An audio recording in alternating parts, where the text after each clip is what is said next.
What's up, everybody? Welcome to a preview of House of the Dragon Season 2.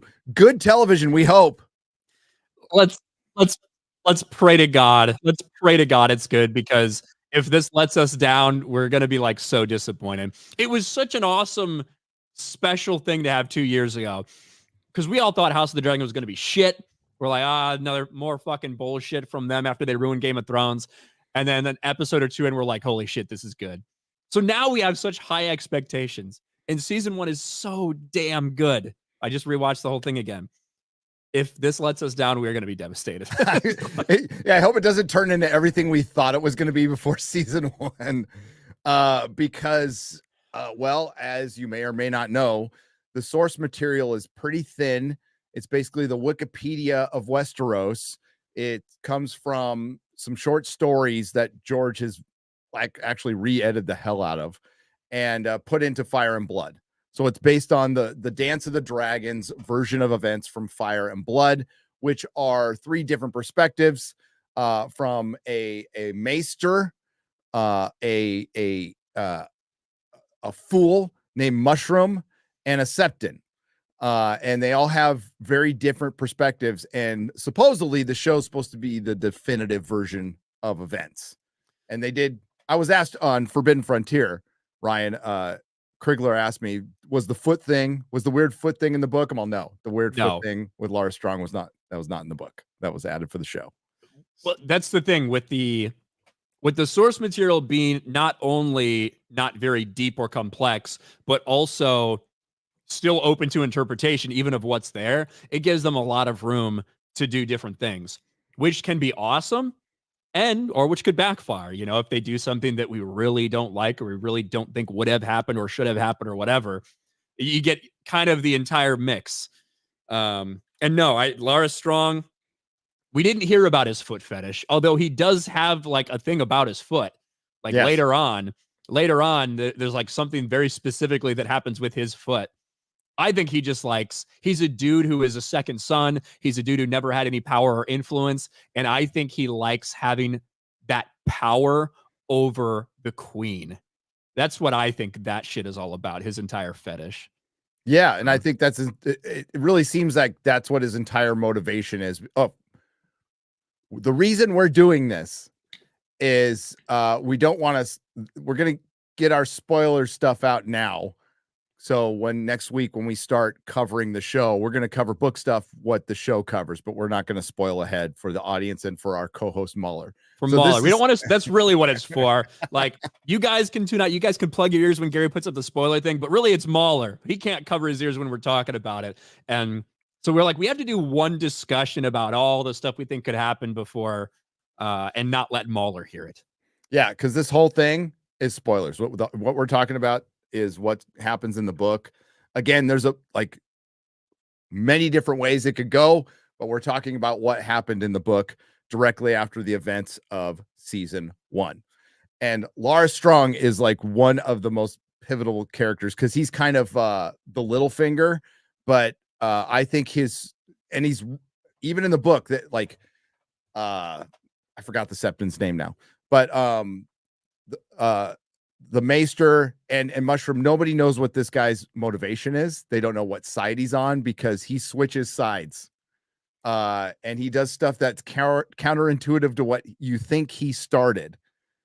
And even to his end, you do not know what side he was on, at all. Yeah. Other than his side. Yeah. And his role is majorly expanded in terms of things that we know he's doing now. You know what I mean? Yeah. Like the fact that he was the one that engineered the death of his father and brother, that was crazy. That was a crazy reveal. It was, because it was hinted at in the book, but it was also believed that maybe King Viserys did it. Daemon did it. We weren't sure. Anytime someone dies mysteriously, people are like, Daemon probably had a hand in it. Yeah. That's kind of the feeling for everyone. Well, and that's the feeling in the book. And that's but he plays a huge part in the show, even though he kind of disappears. I doubt he's going to fully disappear. And there's the whole thing about his club foot. He might not have a club foot. It might be just fake. and it was his way to, hang out with the ladies in season 1 and hear all the gossip, and it's people don't really respect him or take him seriously or intimidated by him in any way, shape, or form, which allows him access to a lot. People are careless around him, and that's why he gets a lot of information. But I feel like if he didn't have a club foot, though, he has a club foot, because we're already doing spoilers. If you're clear on the stream, it's spoilers. At the end, he gets it when he gets executed. At the end, when everything's all resolved, they chop his foot off too. Remember? Well, they chop his foot off. Asks them to, but it gets lost. Well, somebody takes it or something. But you would think that if they did it and they're like, "His foot's fucking fine," you'd think there'd be a mention. But I guess they could not have. You never know. You never know. So at the dance really hadn't started in season 1, the Dance of the Dragons, this Targaryen civil war. It was basically a question of succession. It was an entire chapter in Fire Blood where it's just all the events that led up to it. And then we had Lucerys get eaten. Chomp Vhagar by Vhagar and Aemon. And that's where it ended. And it's going to hit the ground running pretty much, because where the next series of events are Daemon Targaryen basically taking over Harrenhal immediately. He goes over and it falls peacefully. The Castellan saw the dragon and just pissed himself and said, the castle's yours. So now they have this seat. Supposedly, right? Supposedly. Yeah, according to the book. This is all supposedly according to the book. But Daemon takes it pretty easily, and it was a pretty smart move because it puts you right in the middle of the Riverlands, right, where they have a lot of potential allies. But one of those allies is not the Tullys, who are named after Sesame Street characters, by the way. So there's Elmo Tully and Grover Tully. Yeah. So that's how serious George took this at the time. So I think it was Elmo's the grandson, Grover's the grandfather who's dying, and he is for King Aegon, but the rest of the family's like, nah, so they're kind of, he's on his deathbed giving orders and they're just ignoring him, and they basically just shut down the castle and like, we're not getting involved at all. So all the River Lords, the rest of them, other than the Brackens, are going to be with Rhaenyra, which is funny because the Blackwoods and the Brackens, if you read A Song of Ice and Fire, fucking hate each other, have always hated each other. And it was just an excuse for the Blackwoods to go fuck up the Brackens, which I love. House Blackwood's one of my favorite houses. That's the one. We got a little preview of that in episode 4 of season 1, whichever it was, when Rhaenyra's there at Storm's End, looking at all these suitors that are coming up to her. And you had that altercation between Blackwood and Bracken in the hall where the kid ends up stabbing the one in the gut and stuff. So you do get a preview of that hatred between them, even in season 1. And we'll probably get a little bit of that, obviously, play out in season 2. I think that that's going to be way more expanded in this season, like all the Riverlord stuff and the battles that happen there and the losses the Greens take. I think that's going to be a little more expanded than we have in the book itself, because I just feel like they are going to have to add a little bit more to it based on all the battle sequences we saw in the trailers. Yeah, they're going to be taking a lot of liberties because main characters that they've really established disappear for long periods of time in the book. Like Daemon.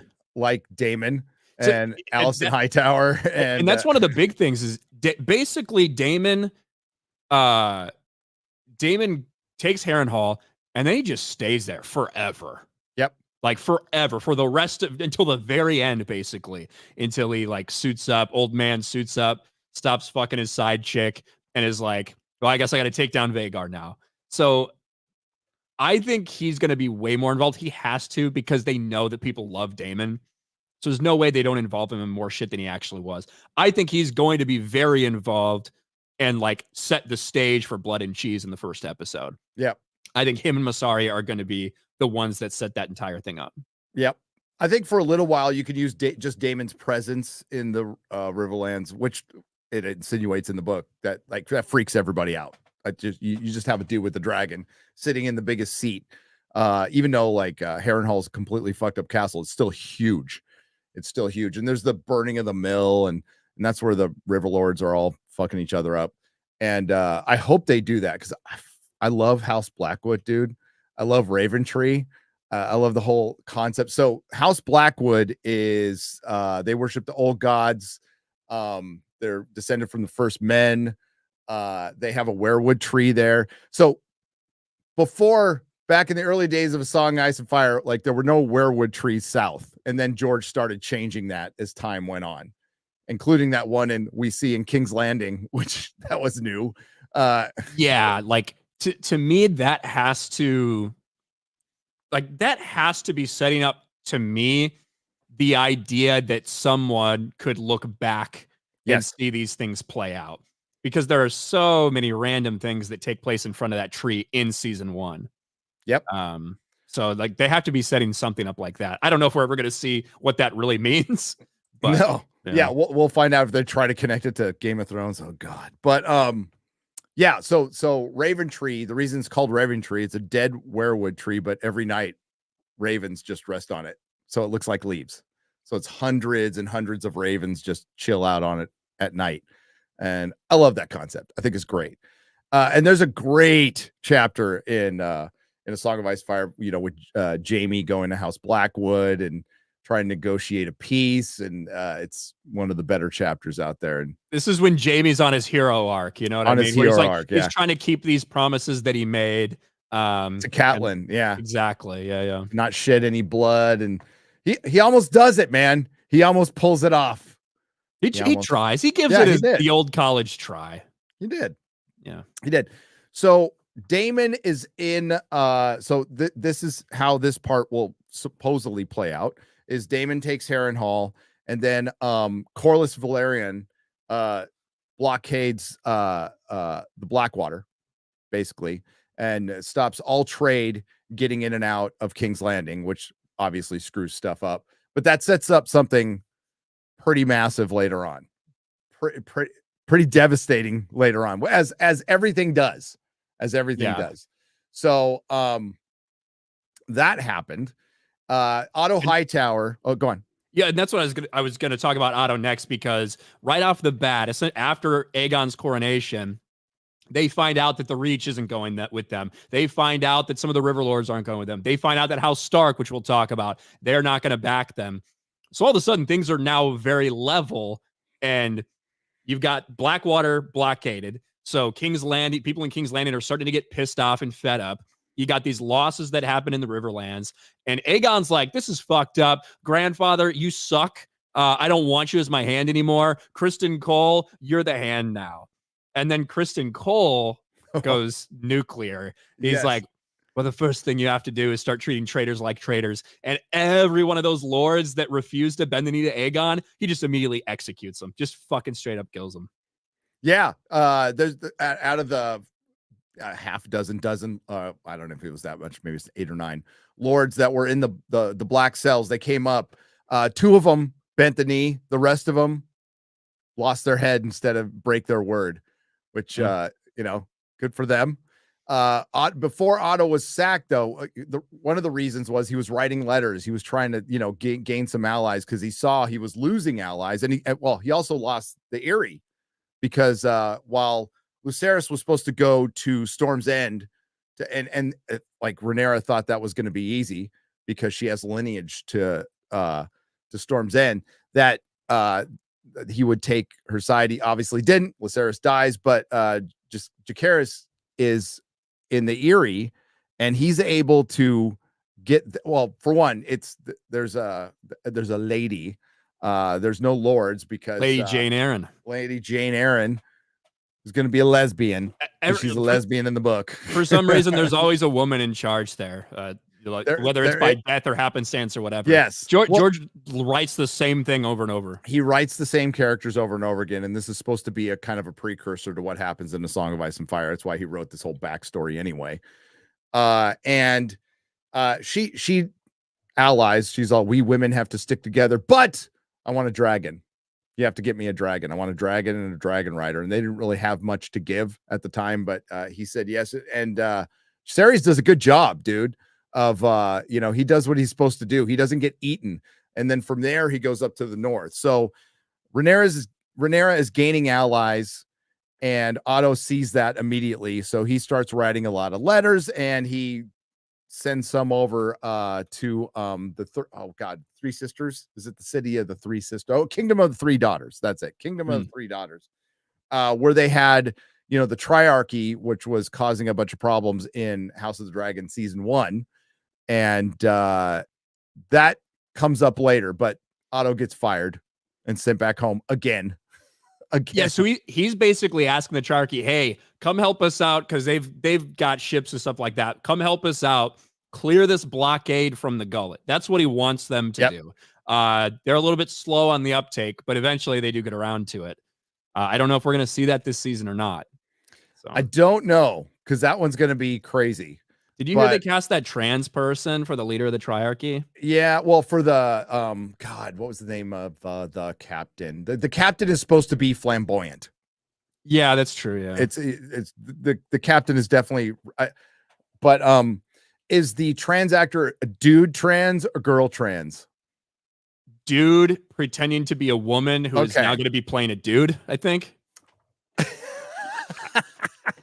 You know what I mean? It's Tropic Thunder. Yeah. But yeah, it's supposed to be a really flamboyant captain. That's the way. And there are trans characters in the book. Yeah, there are. Yeah, just like we had never heard that about that character. So no, not specifically. Yeah, everyone just thought, gay or British, one of the gay other. Or British, one of the two.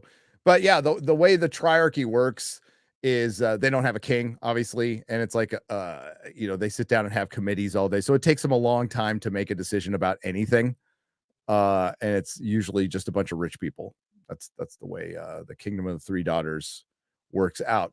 But the big one, Ryan, is in the first episode, which we've been hinting at a lot. The first episode title is called Son for a Son. Son for a Son. This brings us to Blood and Cheese. Blood and Cheese. And if they do this the way it's done in the book, the way it's described in the book, that's going to be kind of brutal. It's going to be kind of brutal. There might be some pearl clutching.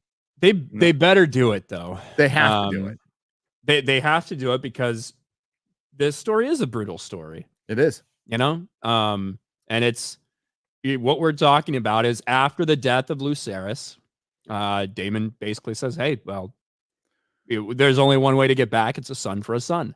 And so they set up an assassination attempt to kill one of Aegon's children. Blood and Cheese is you've got a rat catcher and what is it, remember the city guard or something? Yes. A gold cloak. One of Daemon's gold cloak people that he has. A former sergeant of the City Watch, yeah, named Blood.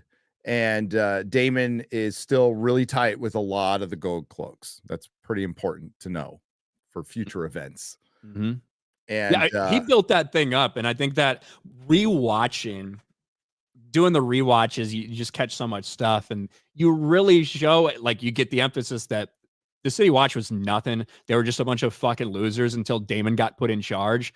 And as bad as Daemon might be at some things, when it comes to like being a leader like that, militarily, police force, whatever you want to talk about, he's really good at inspiring people because he's willing to get down there. He's willing to show them what to do. People respect him.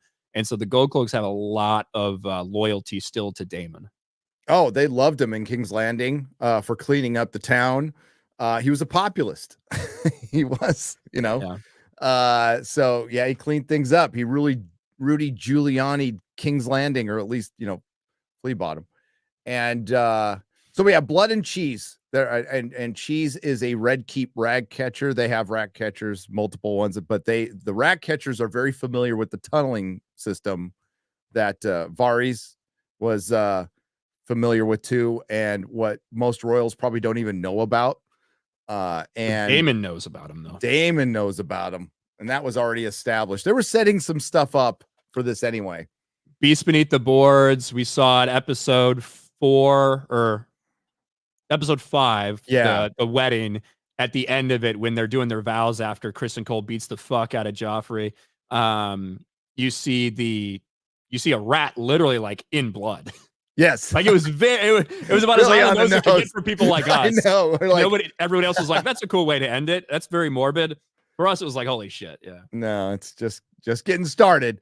So Damon is blamed for setting this up, and it certainly could be him, or might not be. You never know.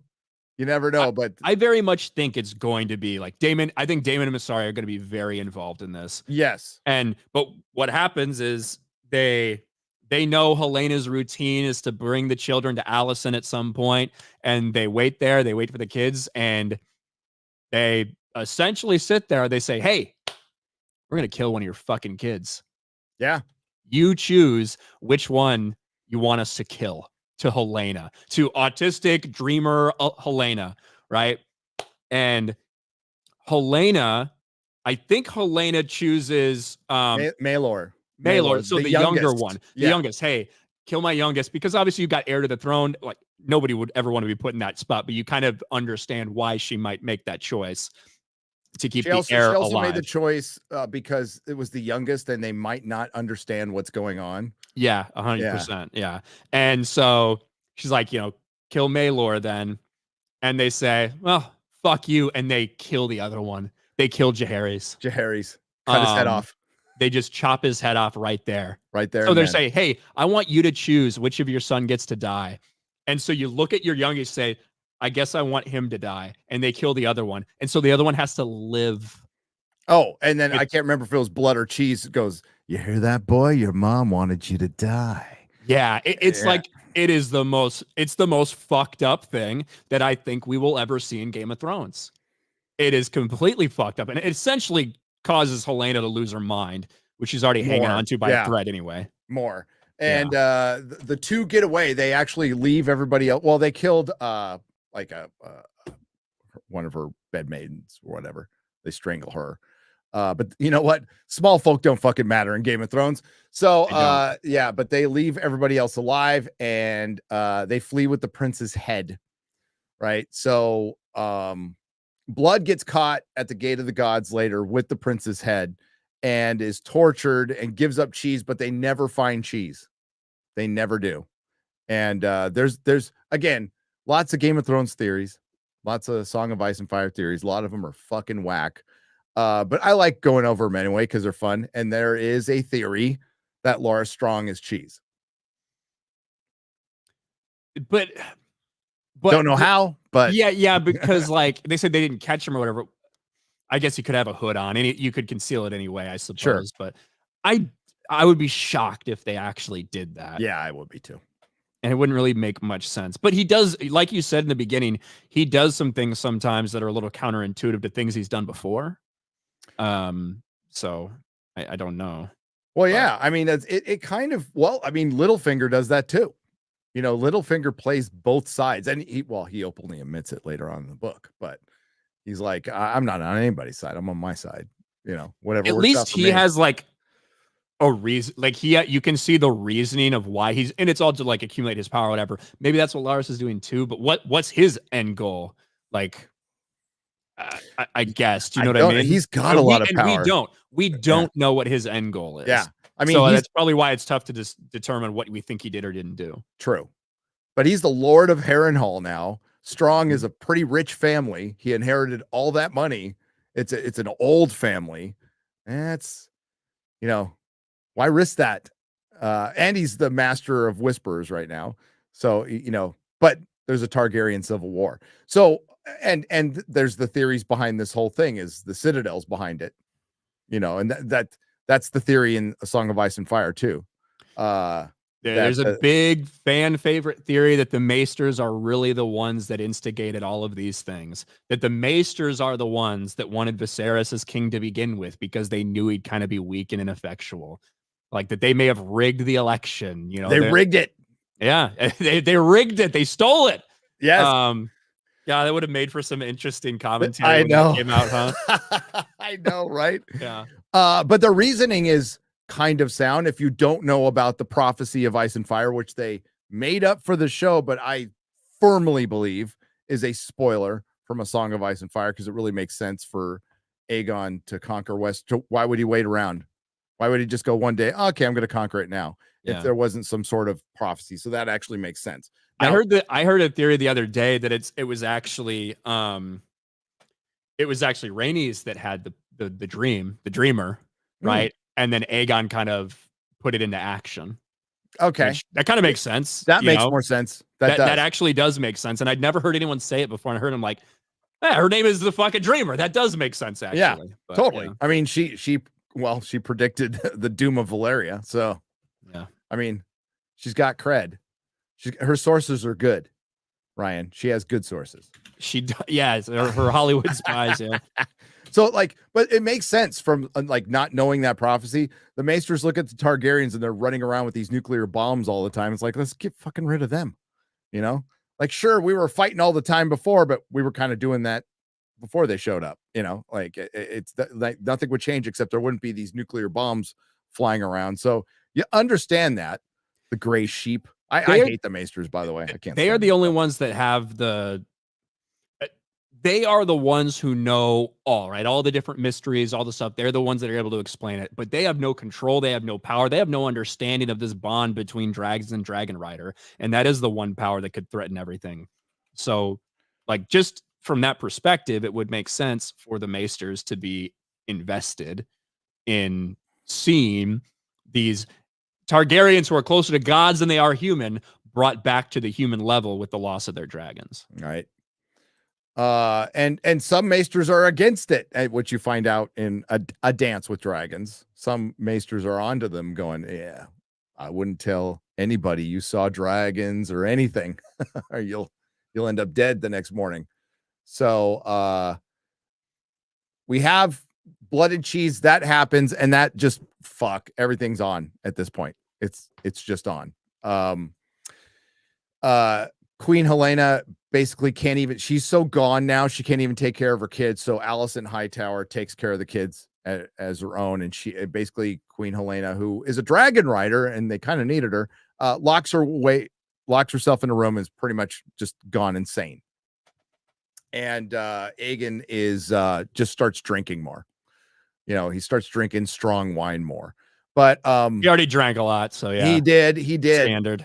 And ultimately, like, he wasn't down with being king. He was only talked into it by Sir Kristen Cole in the book.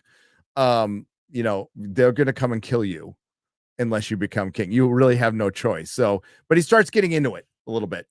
And you can see that in the trailer too. I love how, because he's like such a weak character, right, in season one. And it's kind of expected, right? He's nobody. He was never going to be heir to the throne. He just wants to fucking drink and do whatever. And then all of a sudden, this thing gets thrust upon him that he doesn't want, that his brother Aemon is way more suited for. And it gets thrust upon him. And as soon as he hears those cheers, he's like, oh, I kind of like this power. And it gets to, I think it's going to get to his head. And I think we're going to see a very cruel, angry, immature ruler. You know, I think that's what we're going to get. He's going to come out. Joffrey. Yeah, weird. History repeats. Now Blood was tortured when he got caught, by the way, and he gave up Maseri. So that'll probably happen. She can disappear. She'll be fine. Don't worry about that. The White Worm. She'll be, and that's why I think we even see a scene between Daemon and Massaria there in one of the trailers that I think that's them setting up Son for a Son. I think that's them setting up Blood and Cheese. Maybe. I think so. I think it'll be, I mean, like the event itself, you don't need to add any more intrigue other than the event itself. It doesn't need to be all, oh, who was this person? Because they don't have enough time. This is only going to be 4 seasons. So it'll be really interesting where they end this season. So I looked at it. It's kind of interesting when they end the show, to be honest. Well, yeah, that's a discussion for another day, but yeah, like, where do you end it? I think you end it after the Hour of the Wolf. Yeah. I think you end it after Cregan Stark basically comes into town and just says fuck everybody and does his thing, delivers justice, also gets a lot of new recruits for the Wall. And you know, and then leaves town, and you're just kind of left with, obviously this is spoilers, so fuck everything. Yeah. And you're left with Corlys, like Corlys there, and with Old Corlys. Yeah. yeah, you're left there with Corlys and Tywin Lannister, Yes. who obviously becomes Hand and has a big role, and the Regency. You know what I mean? And But like, I think you just leave it. Yeah, you would have to, right? But they're going to have to put something, like, if they're really going to connect this to Game of Thrones, they're going to have to do something crazy. I don't know what it is. But as far as the story ending, for those of you who haven't read it, it just kind of ends. There's no like big battle, but there is. The problem is it doesn't end. It doesn't. It just keeps going. It just keeps going. You just keep seeing the fallout, and the fallout. Hooded hand. Yeah. There's no like good place for it to end. There's no like, wow, this is, there's no blowing up the Death Star. Okay. Because this is not a story that's like, hey, here's Dance of the Dragons. It's a story of the history of the Targaryens in Westeros. And it starts before we get this show. And it continues to go for, a couple decades after. So I don't know. But I mean, they'll figure it out. I guess they must have an ending. At least there's a written ending there, and it's not the showrunners trying to figure out what the writer was trying to do. But yeah, when Cregan Stark gets there, it'll be fun. But it's a lot of sitting around and a lot of justice being dispensed, heads rolling. Yeah, I love that scene where one guy goes, I want to go to the wall. and they're like, that's an option. Yeah. Yes, and like every single next 37 people said it. Yeah. I think except Lara Strong, which makes him more interesting, which makes him way more interesting. How he goes out. Well, speaking of Cregan, I think the way to me that this plays out, I don't know if that's going to be in episode 2 or like whatever. But very early on, we have to see Winterfell. I don't know if they're going to show Jace in the Vale. I don't know if we're going to show Jace in the Vale, talking to Lady Arryn and making that pact to get her support. She's in it. And then continuing on to Winterfell. But that's going to be very interesting because what happens between Jacaerys and Cregan Stark is the pact of ice and fire. We don't really know why. We're told that they seemingly form like a pretty close bond, that they're relatively similar in age. I think Jace reminds Cregan of his brothers or something like that. And there's a lot of speculation, including a potential wife of a bastard girl named Sarah Snow, that Jace actually fucked this girl. Oh no, Mushroom says they got married, blah, blah, blah, all this shit. We don't know what happens up there, but we assume that it's going to be very important and that Jace might have revealed a lot of shit potentially about, the prince that was promised. Who knows if he even knows that, I guess. But maybe Jace revealed something to get Cregan's like that type of loyalty from him. Yeah. Or maybe he shows him, hey, this is what we think is like, that's why he's on the wall. This is what is protecting us from all these fucking things. So it's important that when this time comes, we are very much like together in fighting this thing. Maybe that's the bond they have. We don't really know. No, but it like, dude, that's good. That's going to be cool to see. Come on. Seeing the wall again. It's going to be fucking cool. I would love to see like, I guess it's kind of fucked now. Remember when was it Queen Alicent that flew up to the wall and her dragon like kind of refused to go past the wall? Yes. Kept like circling back around. That's all kind of fucked now because I guess we do see in Game of Thrones, Daenerys, no problem going across the wall. So you could have argued like, what is that reasoning? Is there some type of magical field that the dragon just doesn't want to go past? Who fucking knows? We could have seen that in this. We could have. You're absolutely right. And there's the whole rumor of a clutch of dragon eggs there, which could be bullshit, but that's a rumor that's in the book, by the way. That's actually in the book, that the Maester says, nah, that's not true.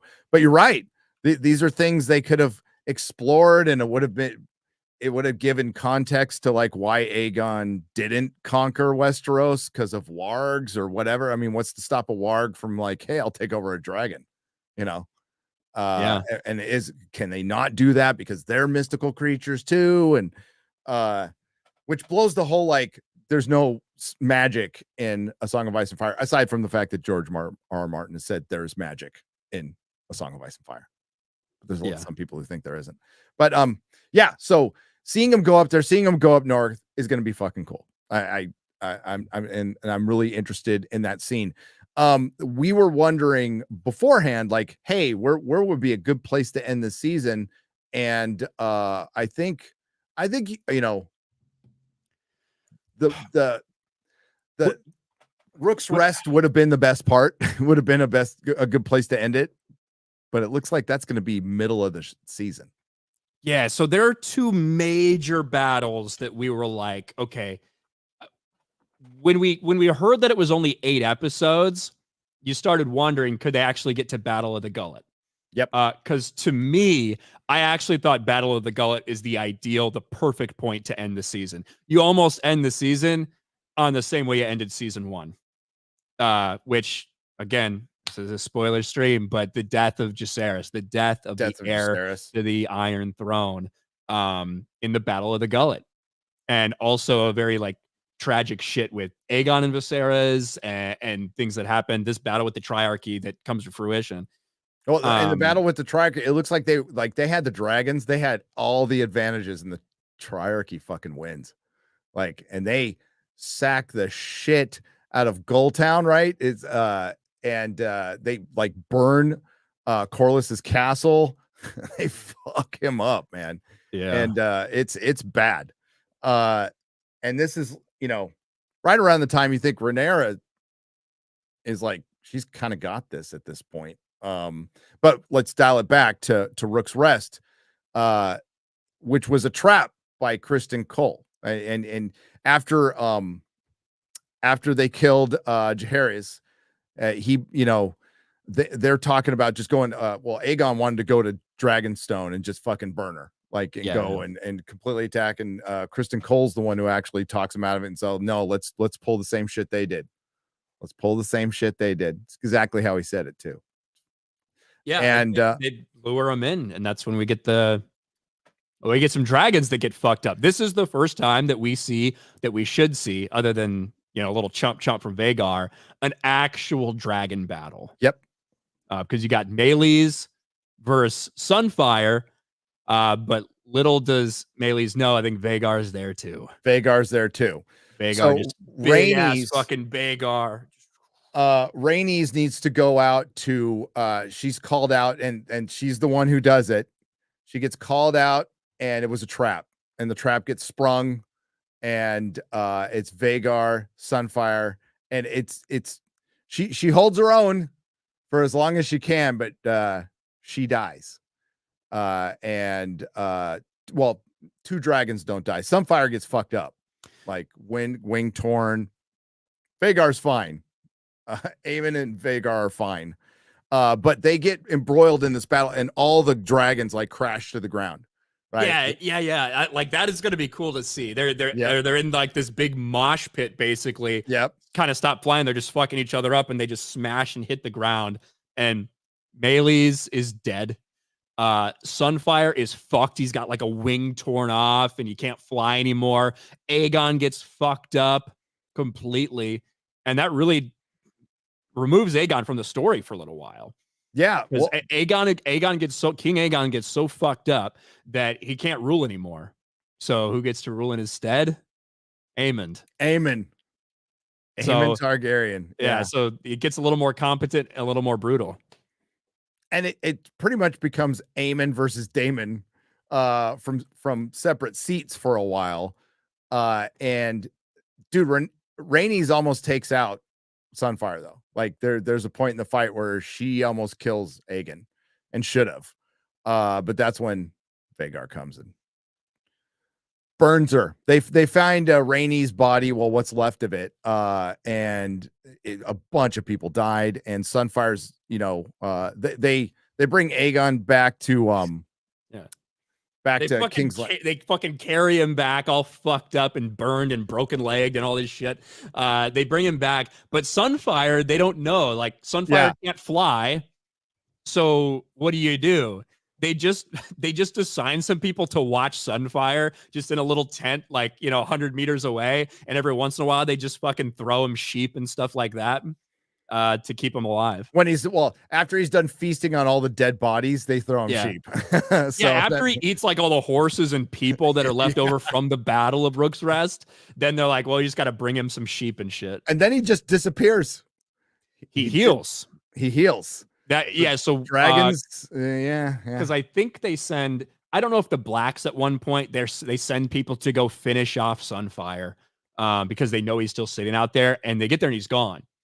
So he's somewhere, and in the process, this is I think, as Rhaenyra has taken King's Landing, we are so scattered-brained with this entire thing. This is terrible for anyone watching that doesn't have any context. But after Rhaenyra eventually does take King's Landing, they don't find Aegon. Aegon was able to escape. And eventually, they turn up together. Yes. But Sunfire disappears. There are 2 dragons later on in the story that do disappear completely from the story. They don't die. But by the end of this story, there's pretty much no dragons and there's pretty much no Targaryens. And it's supposed to be the cautionary tale that the Targaryens tell each other, even though, like, despite that, afterwards we get the Blackfire rebellions and it gets fucking crazy. But the importance of Targaryens being in the seat because of that prophecy makes the story crazier. So that's why I don't know why George waited so long on that one. Maybe he just felt like it was on the nose or something. Not really sure, but that's something you probably could have mentioned in Dance of the Dragons. It's great to see Jane Theory here, by the way. Hey, what's up, Jane? What's up, Jane? So I think that Battle of Rook's Rest is a massive battle, massively important. That's going to be one of the big parts of this season. But like you said, the title of episode 4 is what? Dance of the Dragons, or what is it? Dance of the Dragons. It's hard to imagine that's not that's not Rook's Rest. Yeah. So the question really is then, all right, then what happens? Because you got half of a season left. And I don't think we're getting Battle of the Gullet. I don't think maybe we are, but maybe I don't know if we're getting the Battle of the Gullet, which would have been Jacaerys and the Dragon Seeds, trying to save Aegon and Viserys. But we do have the Dragon Seeds. We know we're going to get that part at least. Yep. But are we going to get Nettles? I haven't seen a Nettles. Did you see the pictures of, is it Alan or Adam? Let's see. Adam. Adam of Hull? Yeah. I think my guess has always been, like, my feeling has always been that those kids are actually Corlys's bastards. Yes.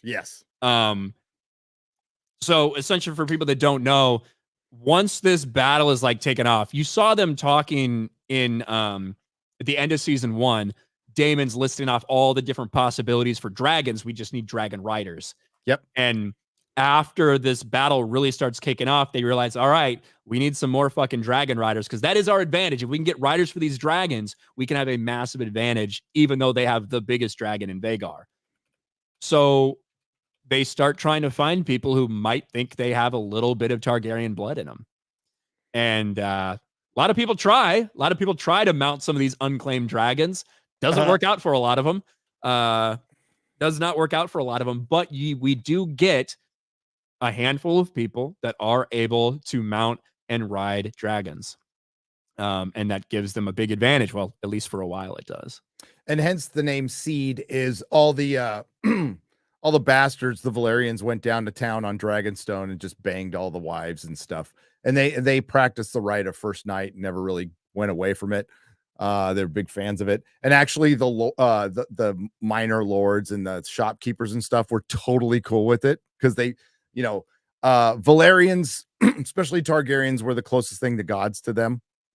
That's how they saw themselves. So they were like honored if a Targaryen son came down and banged their wife. so they were cool with it. So that's the dragon seeds, and God, I don't want to get too far in it. But there's also the theory out there that Daenerys is a dragon seed and not really a Targaryen, but that's for another day.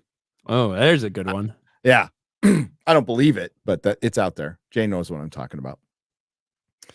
So yeah, they sweep up the dragon seeds, and that'll be fun episode for them trying to ride the dragons and break the dragons, which is hilarious. There's one dragon they don't even bother with, named the Cannibal, which is I think it's the third biggest dragon, right? It's the third because Vagar's the biggest dragon, and Vermithor is the second biggest dragon. So I think the third biggest is the Cannibal, who's a wild dragon who's been living on Dragonstone. They don't really know how long. It's old. Yeah, there's like people that are like, oh, he's actually came over from Valyria. Like there's like questions. Yeah, there's like people that like give theories like that and everything. But he's always out there. So, and one of the most important characters is Nettles, because Nettles isn't a dragon seed. She's just a commoner girl who figures out how to train a dragon by feeding it sheep, basically, and just tricks it into like, trusting her. But they said something, and now they could have been lying, but they, being HBO, said that she's not going to be in this season, which is kind of weird. Because I can't see them. Well, we saw the seeds, so they're going to do the seeds. I don't know if they're combining characters. That would be fucking dumb, to be honest with you. But yeah, she's a very important character to Daemon later and to a lot of people. So yes, and Nettles is, you're right, chat. Nettles is your typical George R. R. Martin tomboy girl, which he has written 17 versions of. Yeah, pretty much, exactly. Yeah, like Arya, and Jane thinks she is a dragon seed. Maybe she is. Corlys got down. I mean, he wasn't going to tell Rhaenys that he's cheating on her. So yeah, and that's always been my thing, because you do have, because they were asking anybody that thinks they have Targaryen blood, like, let us know, you maybe, because we need dragon riders.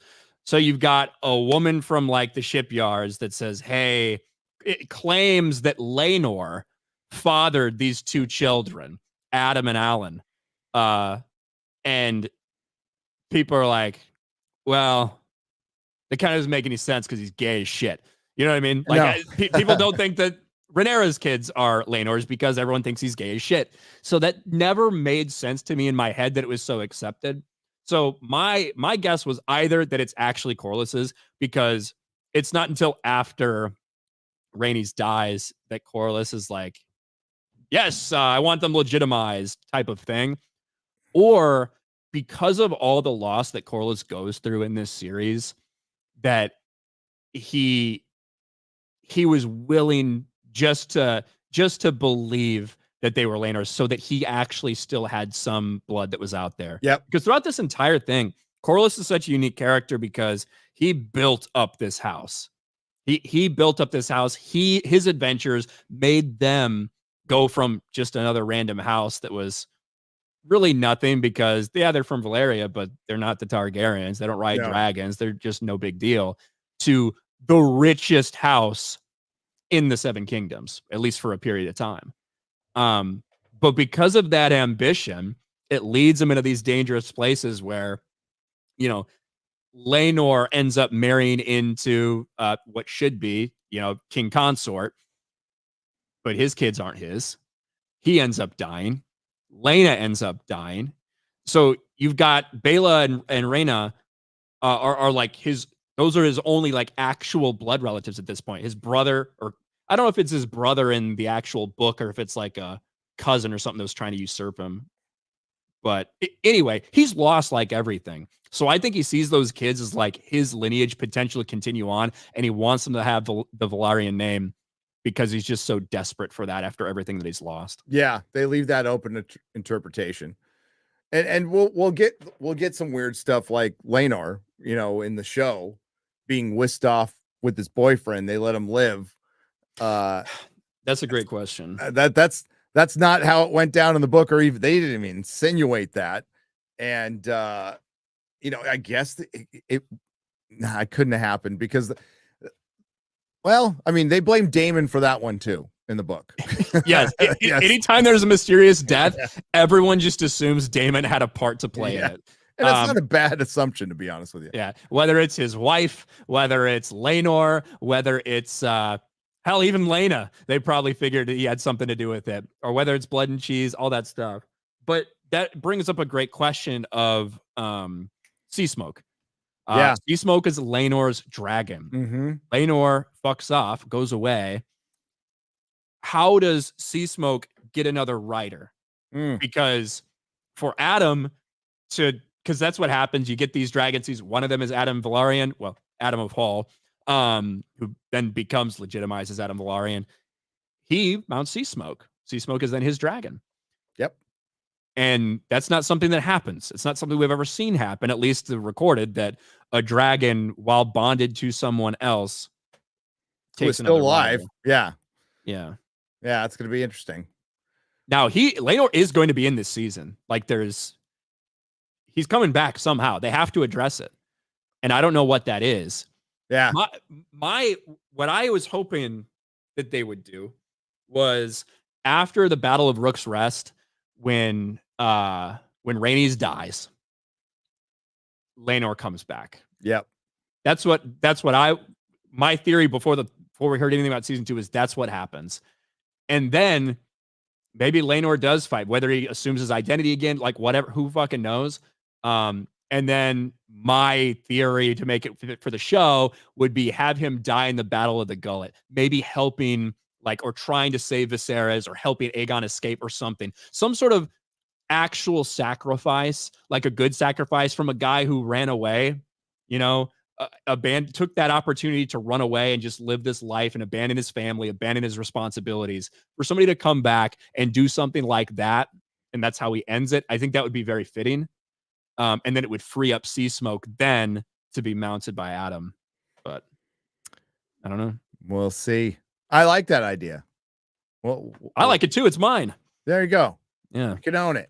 But after, getting to the Battle of the, you basically have, let's see here. You basically have, getting the dragon seeds after, and there's a lot of politicking they can do. In the meantime, there's no Rhaenyra or Alicent really mentioned very much. Not Rhaenyra, sorry, Rhaenyra. Rhaenyra is still broken over the loss of Luke. She miscarried a daughter. So she's bedridden most of the time and unable to fight. She gives the rule over to the council, basically what council she has. There is the Battle of the Cargill twins. That one's good. The battle of the Cargill twins, which we do see, it's going to happen. And it's supposed to foreshadow the entire show, basically. And the Cargill twins, one is sent to Dragonstone to kill Rhaenyra. So he just dons his, because they both wear the same, they look the same. Yeah, they look the fucking same, and they wear the same armor. So he gets into the castle, and then he runs across his brother. And there's the singers in the book anyway. The singers like to tell the tale of I love you, brother. I love you. We'll still fight to the death. And they both died with tears in their eyes. And then I like the mushroom stories, fuck you, traitor, chops his arm off. And it's yeah. The mushroom story is the other one took better. 3 days to bleed out and die. Yeah. It's some miserable shit as opposed to this glorified version of they died holding each other and crying. Yeah. So I'm guessing the fight's going to go down like Mushroom's version, where one guy gets his arm completely chopped off up to the shoulder, but with his other arm grabs the other twin and hits him in the gut. And that's the one who dies, gets his arm cut off, dies immediately. And the other one dies cursing his brother's name for 3 days. Yes. Yeah. I think that it's going to be a little in the middle. Yeah. I do think because they did enough setup for them, that is one thing they took some time to do in that first season, was set them up. Obviously, it takes up with episode 9, really, when they're sent to find Aegon. and you get to see the friction, the disagreements between them about what's going on, and that leads to Sir Eric whisking Rhaenys away, allowing her to escape, and bringing Viserys' crown, well, Jaehaerys' crown, then Viserys' crown, to Rhaenyra and pledging his loyalty to her.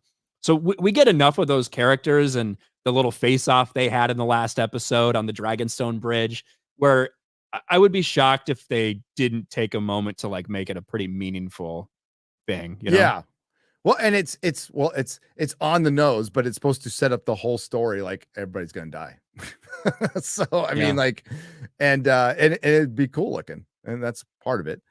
There is an app you've probably seen the behind the scenes where they bring why am I blanking on Melee's head in the King's Landing when they bring Aegon back, and and it looks like they're going to be adding, especially in King's Landing, if we see I'm blanking on their names now, Daemon's daughters fighting, because there is a scene where Baela and Rhaena. Baela, like I think it's Baela is chasing Sir Criston Cole like into like a forest. She's on Dragonback, right? She's on Dragonback, yeah. So there's we need to talk about this. Okay. Apparently, I get them confused at Baela and Rhaena. I don't know which one it is. One of them is getting Dark Sister for a period of time in this. Did you hear that? No. Daemon's giving Dark Sister to one of his daughters for a period of time. I fucking forget. Why? Don't know. I don't know if it's after he's fed up and he fucks off to Harrenhal. I don't like it. I hate it, in fact. Because now, although they very much are, one of the sisters is kind of pretty girl, like whatever. The other is the typical George R.R. Martin, likes to do things that boys do and fuck around and shit like that. So it does, make sense narrative wise from that perspective. But how does he get it back? Because Daemon has Dark Sister by the time he goes after Aemon and Vhagar. Like, they find Dark Sister at the bottom of the fucking lake, basically plunged through Aemon's eye. Yes. So we know that's where Dark Sister ends up. My guess is that Daemon gets fucking fed up with Rhaenyra. He's already pretty fed up with her at the end of season 1. Yep. I think he gets fed up with Rhaenyra and thinks she's either throwing stuff away or whatever. And that's when he decides, I'm just going to go to Harrenhal and fuck off here with Caraxes for a while. And maybe that's when he gives the sword as a kind of, because he does fuck off in the story. And I think that might be when he gives Dark Sister to Baela, Rhaena. I fucking don't remember. I can't remember either. I know one of them goes to the Eyrie, right? So because one their dragons didn't hatch, so she brings eggs, I think. Trying to I don't know this story as well as I know A Song of Ice and Fire because it's fucking boring. It's not my favorite book at all. I don't like the source material at all, and I think the show greatly improves on it for the most part. Because like it's just like it's tough to keep some of the names straight, because there's so many characters that are involved, and especially when you get to the Targaryens, so many of them have sometimes the same fucking names, or sometimes very similar names. Talking about Rhaenys, Rhaenyra, shit like that. And there's good battles coming up. We're not going to see them this season, but talked about the Battle of the God's Eye, fish feed. Like that one's going to be brutal when the Northmen come down. That's going to be fun. Not a lot of dragons in that one. They actually want to fight before dragons get involved. So you get to see Starks you can see Starks getting slaughtered because these are all the old men. They come down on horseback and winter's coming. So they're like, we're just coming down to die. And they take on the Lannisters. So that'll be fun. Yeah, I do wonder, do you think that when we, I guess I don't know if it's going to be Rook's Rest or whatever, but you can clearly see some Lannister soldiers in some of the previews. Yep. I don't know if that's going to be the Riverland stuff initially, or if that's going to be Rook's Rest stuff. Where the fuck does this season end though? We still haven't answered that question. I don't know, because you can't end it with, well, okay. It would have to be Battle of the Gullet, but we haven't seen. I haven't heard don't any recall. reports or anything of them doing stuff That like would be that. a huge scene. That is a giant sea battle, basically, Yeah. with dragons and ships. But it's right after the Dragon Seed stuff. Now, they could do anything in this. They can obviously shift around a lot of timelines there. They're going to be free to do a lot of stuff with that. So all we're going for is like what makes sense of the way the book lays it out. But it's immediately after the Dragon Seed stuff that you have the go, because that's like the first action that they see, the Dragon Seeds. Essentially, Aegon and Viserys, Rhaenyra's sons from Daemon, Aegon and Viserys. Yes. Again, this is why it gets so confusing. It gets crazy. There's a lot of Aegons. They are being transported from Dragonstone, like for their own safekeeping or whatever. And of course, on the Gay Abandoned, by the way. The Gay Abandoned, yeah, that's the name of the fucking ship. So they're getting transported, and it's as that happens that this like massive 100-ship fleet of the Triarchy, who's probably on the way to go stop the blockade, they run into them. Yep. So they are all of a sudden they're in a battle for their lives, and this is very close to Dragonstone, obviously. And so Jace and the Dragonstone or the Dragon Seeds hop on their shit and go try to help. And that's when Vermax gets taken down somehow. We don't know exactly how Vermax gets taken down, but he goes down and Jacaerys goes down with him, and the heir to the Iron Throne dies. Yep.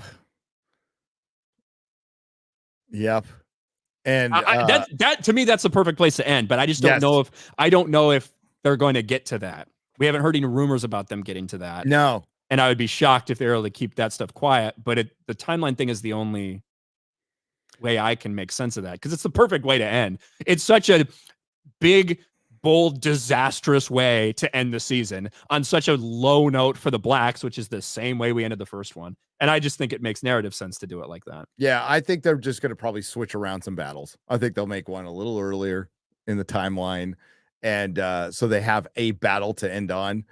But you don't necessarily because if it's because you're going to have to end one season on Rhaenyra taking over King's Landing. That's going to have to be the end. I think that's season 3. Yeah. And then you end then season 4 is her fucking everything up and ending badly. Maybe, yeah. That'd be pretty tight. It'd be nice. I like the fact that it's only 4 seasons. I think like this could get drawn out way too long. And there is so much politicking at the end. Like it could just go on forever. And that, I think they're gonna somehow try to. This is the part where I cringe. It's where I cringe, Jane. They're gonna try to connect this.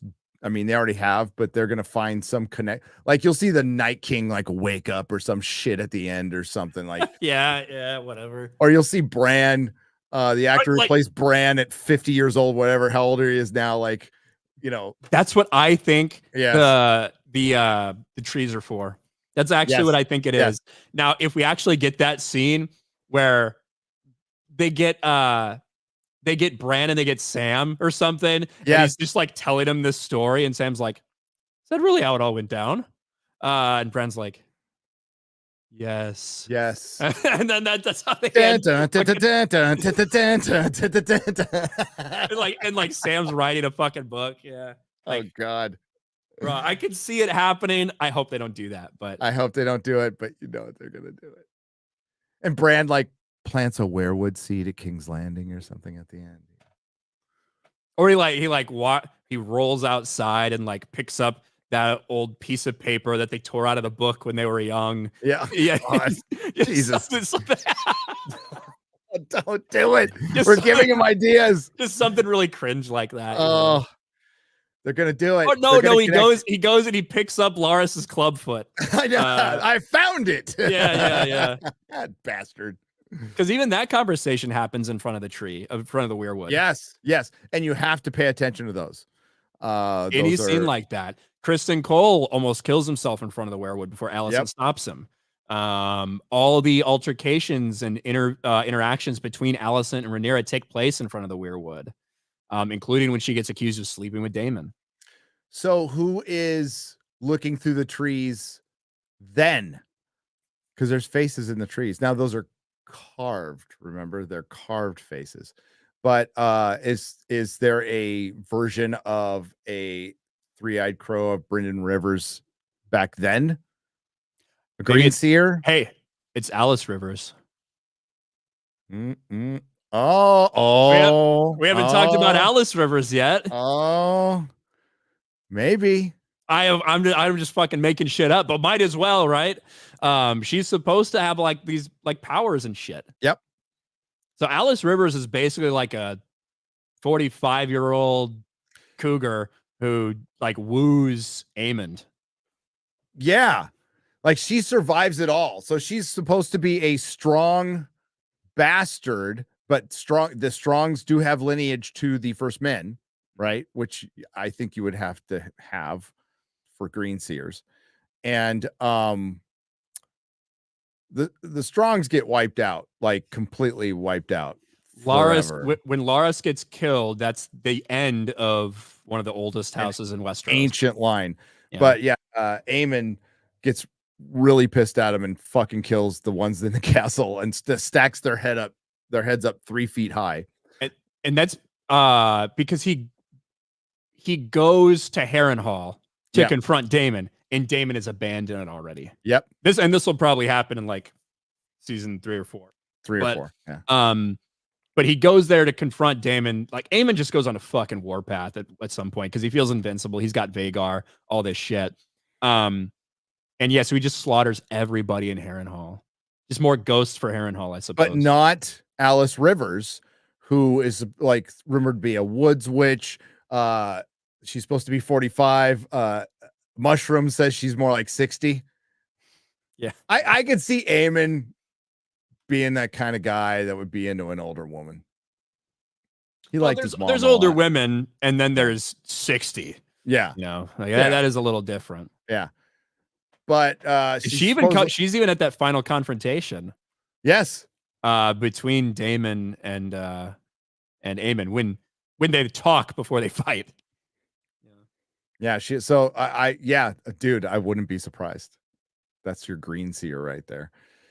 Let's get to some super chats, shall we? Let's do it.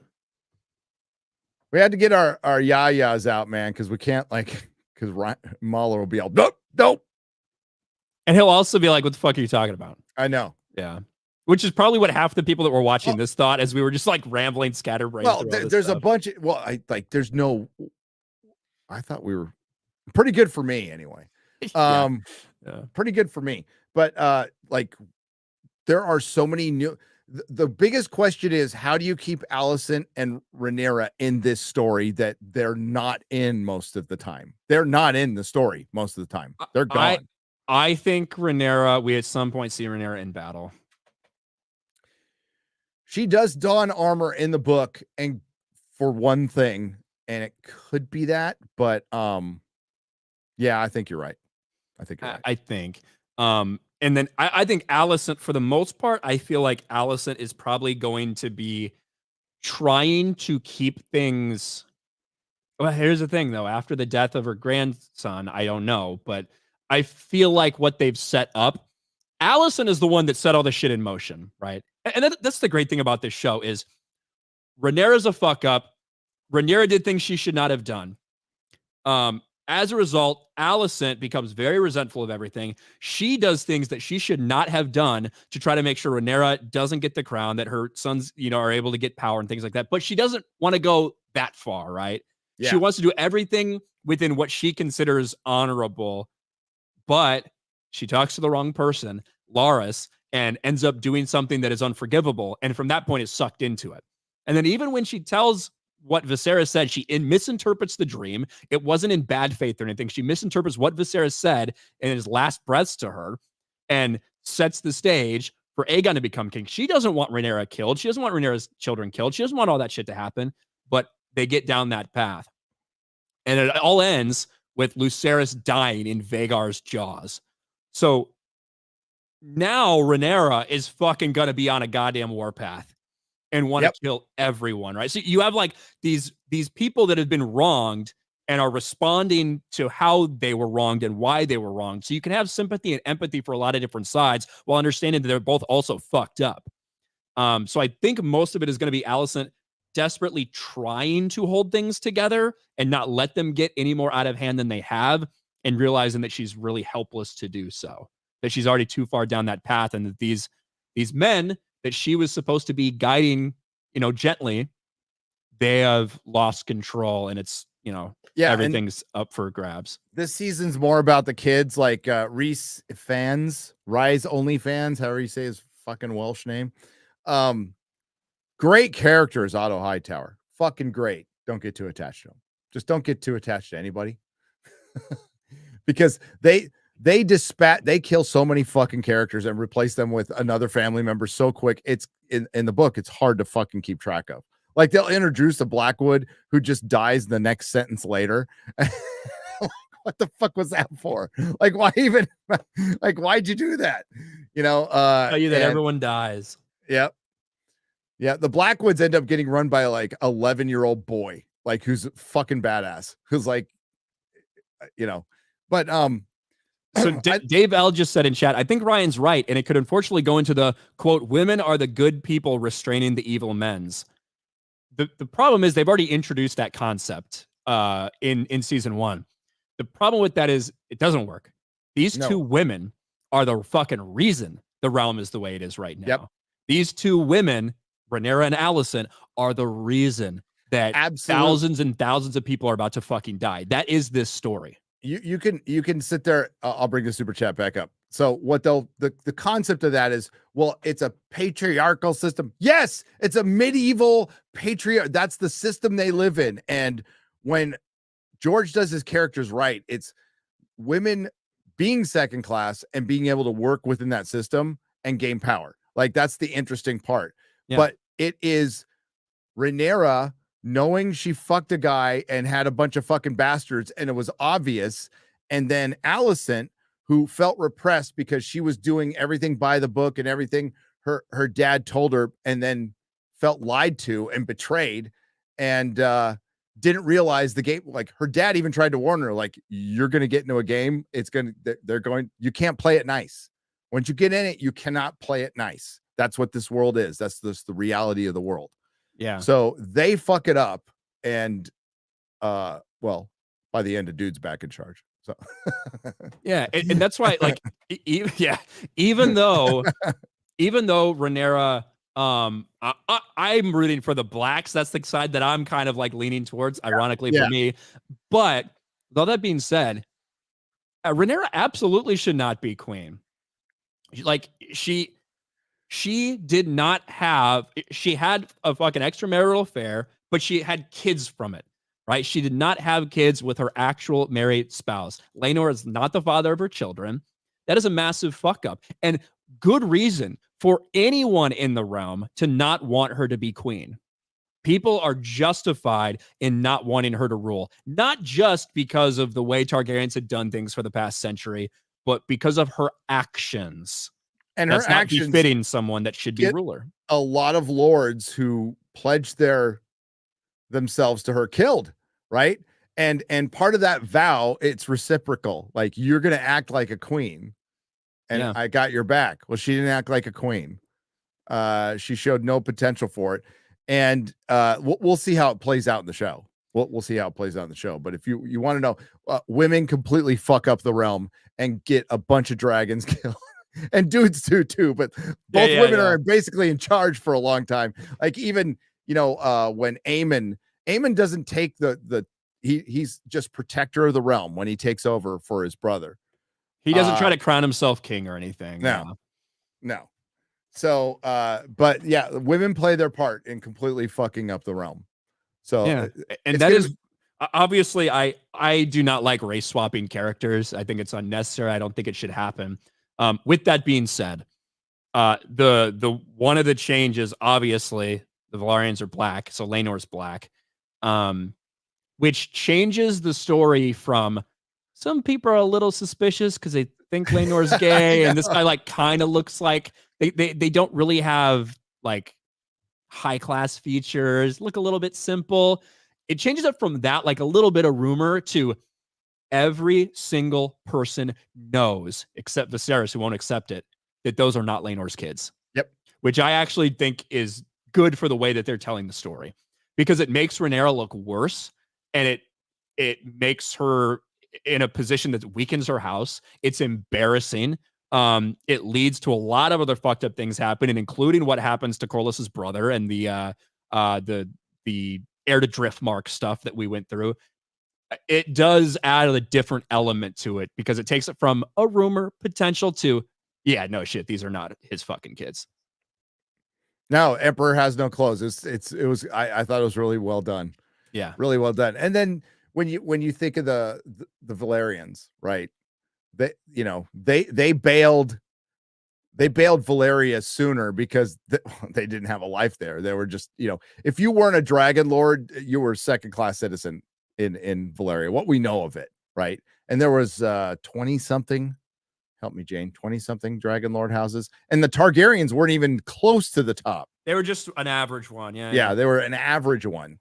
Like the real badass ones that were deadly and had huge fucking dragons, they all died. Doom of Valeria would be fucking fun to watch. Just, I want Aegon's Conquest, Yes. Robert's Rebellion. Somebody asked me the question the other day. They're like, what do you think a future is for A Song of Ice and Fire? I'm like, it's not the books. TV. It's us watching it on TV. That's it. Yep. So Game of Thrones ended the way it did. And if things go right, this could be the better show. It only has a couple seasons, so it's, the chance got a better chance. Yes. It's got a better chance of having a nice tight, 4-season arc. Yeah. All right. Slick gossip for 5 British pounds, proper money. I watched an interview with Olivia Cook and Emma D'Arcy saying that too many men in House of the Dragon. Thoughts, gentlemen? That's them talking. They're probably being... My guess is that they're just joking around a little bit, but I haven't seen the interview. Olivia Cook is hot. I know that.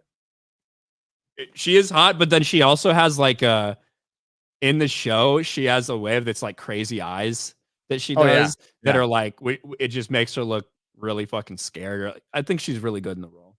She's great in the role. Dude, when the younger version, the younger versions did such a good job in this. When she walks into that room the first time with her green dress on, normally I wouldn't give a fuck about a scene like that, but it was so fucking well done. And the whole high tower color is the tower in Old Town when the Old Town goes to war? Like green. They could have left that out. Us, yeah. But I know, but we figured it out. But that whole scene where she's walking by the Hightower family and all the other girls are just kind of like, oh, look at you. That was fucking rad. That was good. Well done. Yeah, they do a very good job of matching energies and matching expressions and all that stuff from the younger to the older versions. 100%. Yep. Yeah, that was pretty well done. I'm only invested in the final episode of the entire show. I want to see the Old Man of the North and the Hour of the Wolf, and that's really it. It'll be fun. That part will be fun. Yeah, but it's not anything if you don't see the rest of it. No. But seeing the Starks coming down like just bloodthirsty, wanting to fucking fight, and they don't get a fight. Yeah. And they have to pawn off all the guys on all the widows of the Riverlands. Yeah. So what happens at the end is the Starks basically come down, but it takes them a long time to gather all their strength. It's a really big army, so the North Army comes down, but they're too late. Everything's already taken place, and at that point, you've got blacks and you've got greens. There's still infighting because of who took whichever side. And the question is, who should fucking be king now? And you have, so Rhaenyra dies and then Aegon dies, and Aegon gets poisoned by Corlys. I don't know if that's confirmed or just speculated, but he gets poisoned by Corlys. and you're left with He Rhaenyra's doesn't deny son, it. Aegon. Yeah, he doesn't deny it, I guess. Yeah. He gets poisoned, and then Aegon dies, and you're left with Aegon, Rhaenyra's, at that point, thought to be only surviving child. Yep. Aegon the Third. But nobody really knows what to fucking do. And Cregan Stark comes down and just takes charge, basically institutes martial law over King's Landing, and he gets the stories from everything that happened, and he just fucking executes anybody that he think needs to be executed. It's like fucking daddy comes home after this fucking war. It's kind of funny. Yeah, and he just fucking chops heads off and like, we're gonna get this figured out. Everybody sit down. Yeah. And then so he does spare Corlys. He does. Which is a good thing because Corlys is a very balanced hand and he's like needed. And then they institute a regency for Aegon, which consists of like, I don't know, 7 or 8 or people or something like that. Yep. A mixture of blacks and greens. Yep. Tywin Lannister, second son by 2 minutes, who is like blind and gross and looks like shit. So he just has like a hood that he wears to not make people so grossed out by his features. But then people see the hood and then they're like, whoa, he's really up to something weird. He's like a witch or a wizard or some shit. So and he was actually a pretty good hand. He was actually a really great hand. Yeah. That's what we mean. The story never fucking ends because then they just tell all these stories about like Tywin Lannister's rule, like when he was the hand. They get really into detail about like a winter flu that happens. I know. Like COVID comes to Westeros and COVID comes to Westeros. And is that what actually gets Alicent? It's COVID, right? It might be. I think that's what got Alicent. It's like only 25% of people that caught it actually survived. Yeah. There's like, oh, it's a 4-day incubation window. And once you get the shivers, you got 3 days to live. And they're like, and then Tywin Lannister one night in the Tower of the Hand asked his servant, can you close that window? It's really cold in here. But the window is already closed and the fire was blazing. And one day later, the hooded hand died. Like some story like that. So much time on that. Like, you're like, I could have gotten a little more detail on like Daemon at Harrenhal, It's like, come on, yeah. Give me like a day in the life of Daemon instead of that much in detail. In the book, fucking Jaehaerys, dude, they go over like every detail of his fucking long reign is most of the book. So Fire and Blood is part 1. Fire and Blood is part 1 of the Targaryen history, which we mostly already have already. Like he just fills in some other stuff, which is kind of crazy. Thank you, Kremil12 for the $10. I appreciate it. Jeremy, Ice and Fire 33 for $5. I saw the first 3 episodes and it's great so far. Shit. Hell. Oh, that's awesome. You got them early because I know they're out. I know they've been out for a while for the reviewers. A few deviations, but quality storytelling. Blood and Cheese was very dark. Good. King Aegon performance steals the show. I heard he's good in this. I heard he's quite good in this. Well done. Philip Poole, thanks for being a member. Appreciate it. Miso Trashed for $10. 4,712 days since A Dance with Dragons. Is that true? I can look it up. I mean, I'm not denying you. I know you're right, but let's just check. How many days since July 12th, 2011? Well, you must be in a different part of the world. It's 416 days. Okay, pal. 416 days. Not bad. If you're guessing, not fucking bad. Like pretty close. Grandmaster Chris is a member. Hail. Grandmaster Chris, welcome. Midnight Man for $4.99. Off topic. Can a Blackfire Rebellion TV show work? Yes. Well, we're getting one. We're essentially getting one with Duncan Egg because it chronicles the Blackfire Rebellion. It's a backdoor Blackfire Rebellion history book that's just in the background. Also, what are your theories of young Griff? Is he really a Blackfire in the books? I think he's a Targaryen. It's funny how the longer time goes, people like start shifting like what they think or what they thought. Yeah. Just because there's so much damn time, everybody has enough time to convince themselves of whatever. Well, especially if you're watching A Dance with the Dragons, that it was foreshadowing A Song of Ice and Fire, then it would make sense he was actually a Targaryen. And it's not like George hasn't done fake out deaths a million times. Yeah. A million times in the book. You know, we can do theories on who is actually who in Game of Thrones, because there are some fake out people of like, it's fucking crazy. Yeah, there's so many theories about this person is actually this person. Yep. Yeah. And they're good. They're good. Like, there's a lot of people who disappeared, right? And we haven't seen for a long time. It's a combination of the crazy storytelling by George, you know, and how much detail he goes into and how many characters get introduced and things like that. And also how much themes repeat themselves in his books, combined with the fact that it's been so long. So like people have nothing else to do other than reread and try to make some connection here or there, or try to predict what may or may not have happened, which I imagine George sees like 90% of these videos is like, what the fuck? Like, Yep. well, probably not. He probably didn't watch shit. What about Benjen Stark as Dario Naharis? That's a dude. There's been I love the videos too, but that's like it. That's it. How the fuck? Where did he go? Who knows? Bro, But I was watching Glidus and Alt Shift X on one of their just random dumb streams where they did a random ice and fire theory generator that would just spit out like bullshit. It was you had like a bunch of, it would just spit out bullshit, and then they had to guess what the other person was trying to describe, like what the theory. Oh, that's awesome. It was really funny, and they did it by drawing. It was like Pictionary. So. Alt Shift X, A Song of Ice and Fire theory iceberg fucking stream was great. That was just give me 8 hours of that and download it in my veins. God damn, that was great. Yeah, they do. They do great streams together. They do. So, but Blackfire Rebellion, A Knight of the Seven Kingdoms, Duncan Egg. We're gonna get Brynden Rivers. Can't fucking whoever they cast. That's gonna be an important character. So, can't wait to see it. The albino Targaryen bastard with his army of werewood archers. That's fucking awesome. The whole concept is awesome, and he's basically Elric. So. Grandmaster Chris for $4.99. Hi, Gary and Ryan, my two favorite YouTubers. Hail.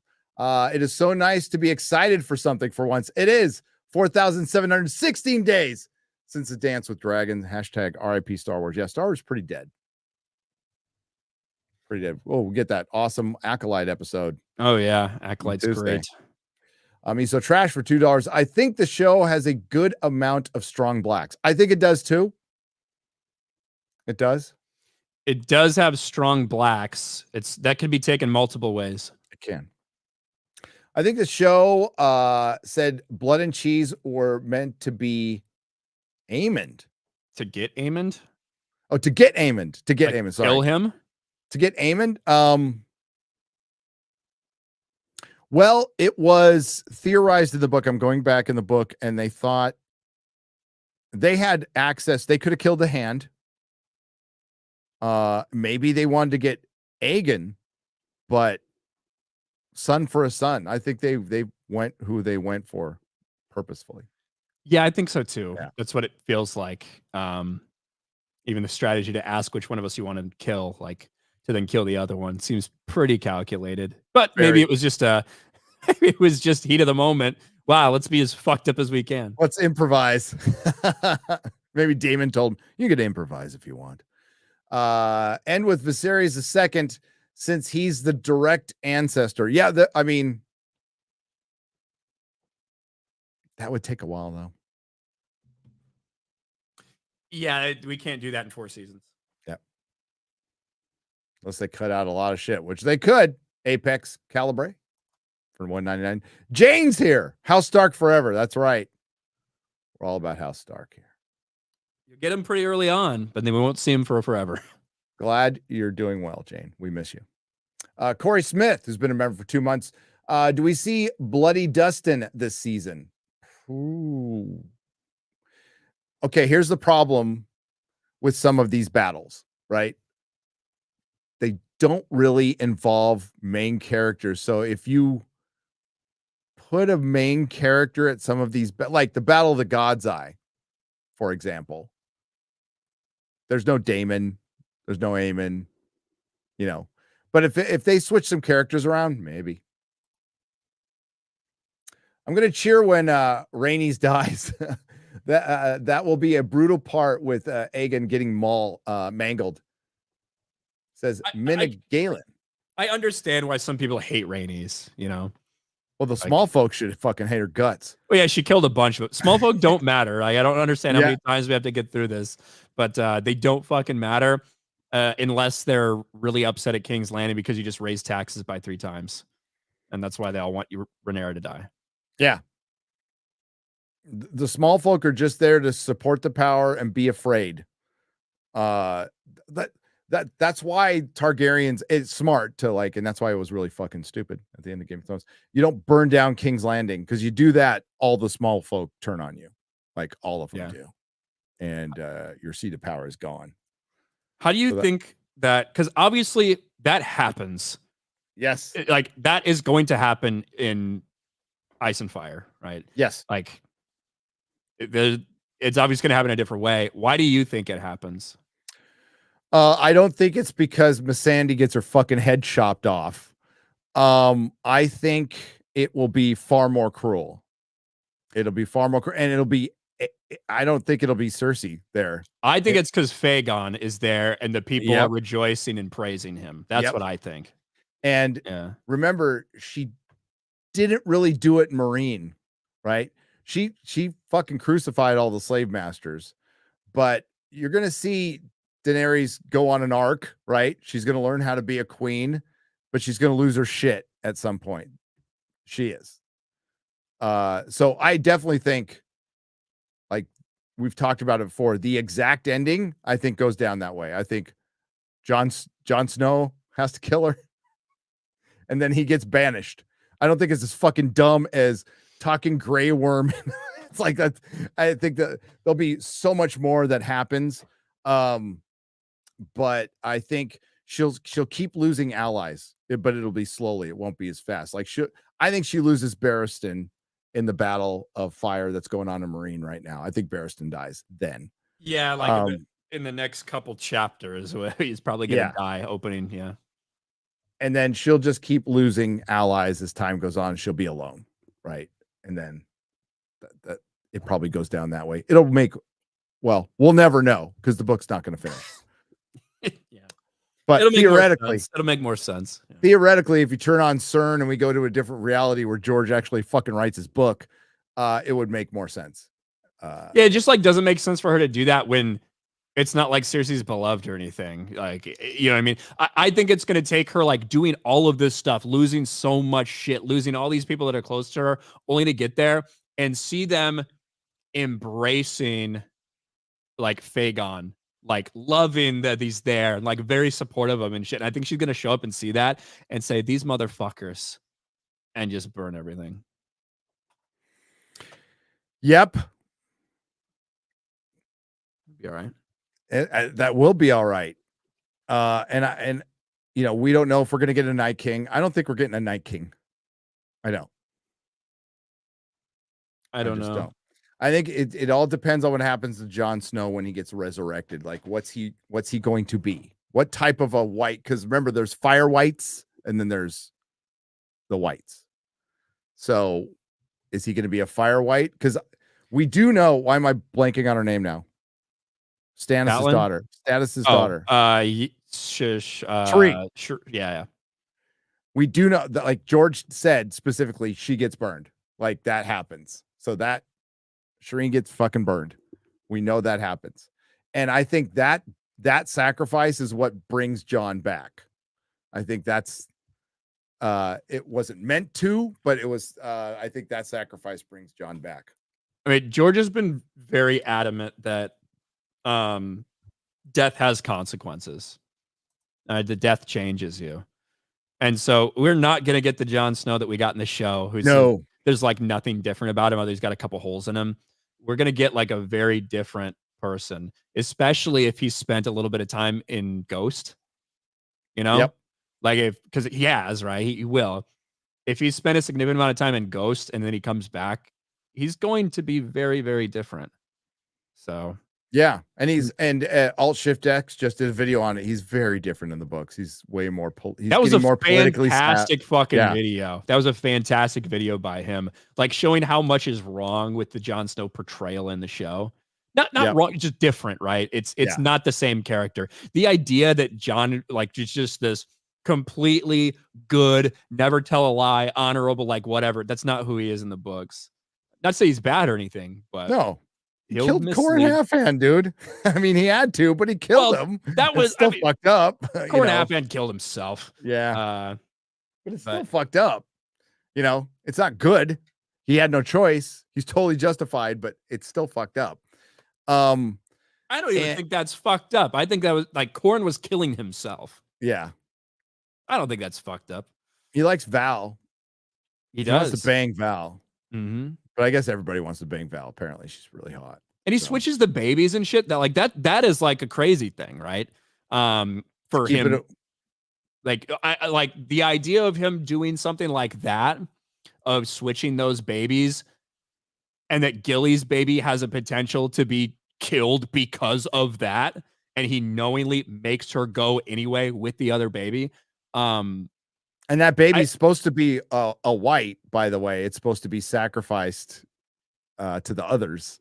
Not a white, an other. It's supposed to be an other.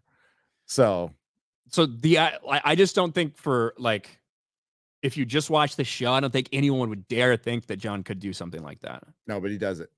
Yeah, it's fucked up. Even Sam. He feels fucked up about it. He does. He doesn't feel good about it, but he does what he thinks is best. There's a crazy hot redhead wants to burn babies.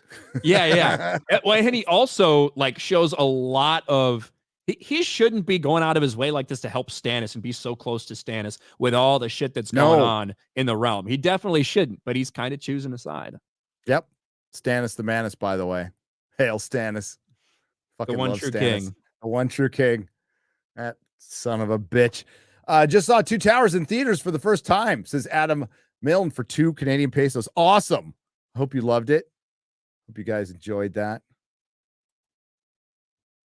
Angry Goat, been a member for 27 months. Of all the characters I don't really understand, Helena. She's a dreamer. No one understands her. Feels like there should be more, but I missed it. Yeah, like Ryan perfectly described. They just made her autistic.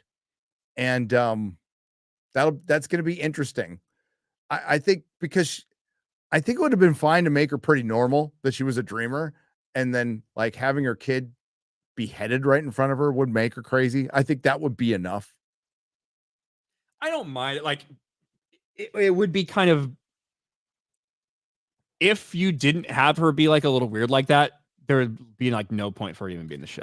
Like she's a nothing character until she watches her kid's head get chopped off. Now, do they add to her character later? Maybe, like maybe she gets a little more, but she just locks herself in a room pretty much for the rest of the time, and like jumps off and kills herself. Yeah. The only reason I don't think Adam and Alan are Corlys's is because Valerians have never been dragon riders until Lena and Laenor. Yeah. So like that's the thing. Either they're Corlys's kids or they're random bastards. Yeah, there must be that he sees, and then he just convinces himself that they must be his kids, even though they're not. I think they could be descendants from some fucking Targaryen fucking around 50 years ago. Do you know what I mean? But you could have a drop of dragon blood and the dragons will at least react to you. We with Plum, we got that. The dragons were a little nice around him and they liked him because he had a little drop of dragon blood, he thinks. So maybe maybe not from the Corlys side, but maybe from another side. Does that mean Robert could ride a dragon? Maybe. Robert was what, like Baratheons. Yeah, 16th Targaryen or some shit, like, or maybe 1/8. Yeah, they're all descended. Well, the later ones are descended from Targaryens, yes. Yeah, because like it was some aunt or some shit. Yep. Yeah, it wasn't a lot, but like that was one of the justifications for Robert to become king after all that stuff, because he did have at least some Targaryen blood in him. Yeah. Well, like the first Baratheon was Aegon's boy, his right hand. Then he killed, I forgot the name, killed the Lord of Storm's End, and then banged his daughter. Yeah. Took his sigil. Yeah, I just that's like pure Baratheon. So Baratheon, yep. Chef Nick Nero says, nice to see father and son on a stream. You know, we like to get our father and son time. Yeah, Father's Day weekend, you know, we're going to be reviewing House of the Dragon, where a child gets their head chopped off. Yeah. So nothing says Father's Day like that. Nothing says Father's Day. Well, you know, you can kill your dad on the toilet. They did that on Father's Day. And then in Westworld season 2, the Man in Black killed his daughter on Father's Day. So why not? Damn. The only reason I read that one, and I read that one because I'm dumb. How would a modern audience screw it up, Matthew? Very easily. They could easily screw this up if they start amping up Alicent's role, and like Alicent dons armor and fucking rides a dragon against Rhaenyra. That would be some fucking retarded shit.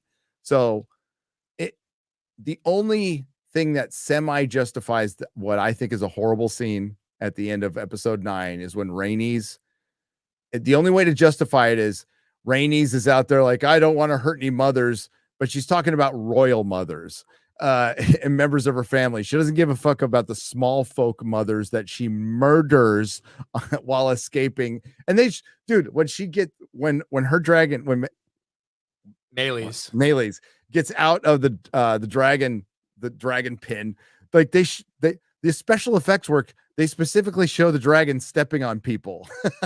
Yeah.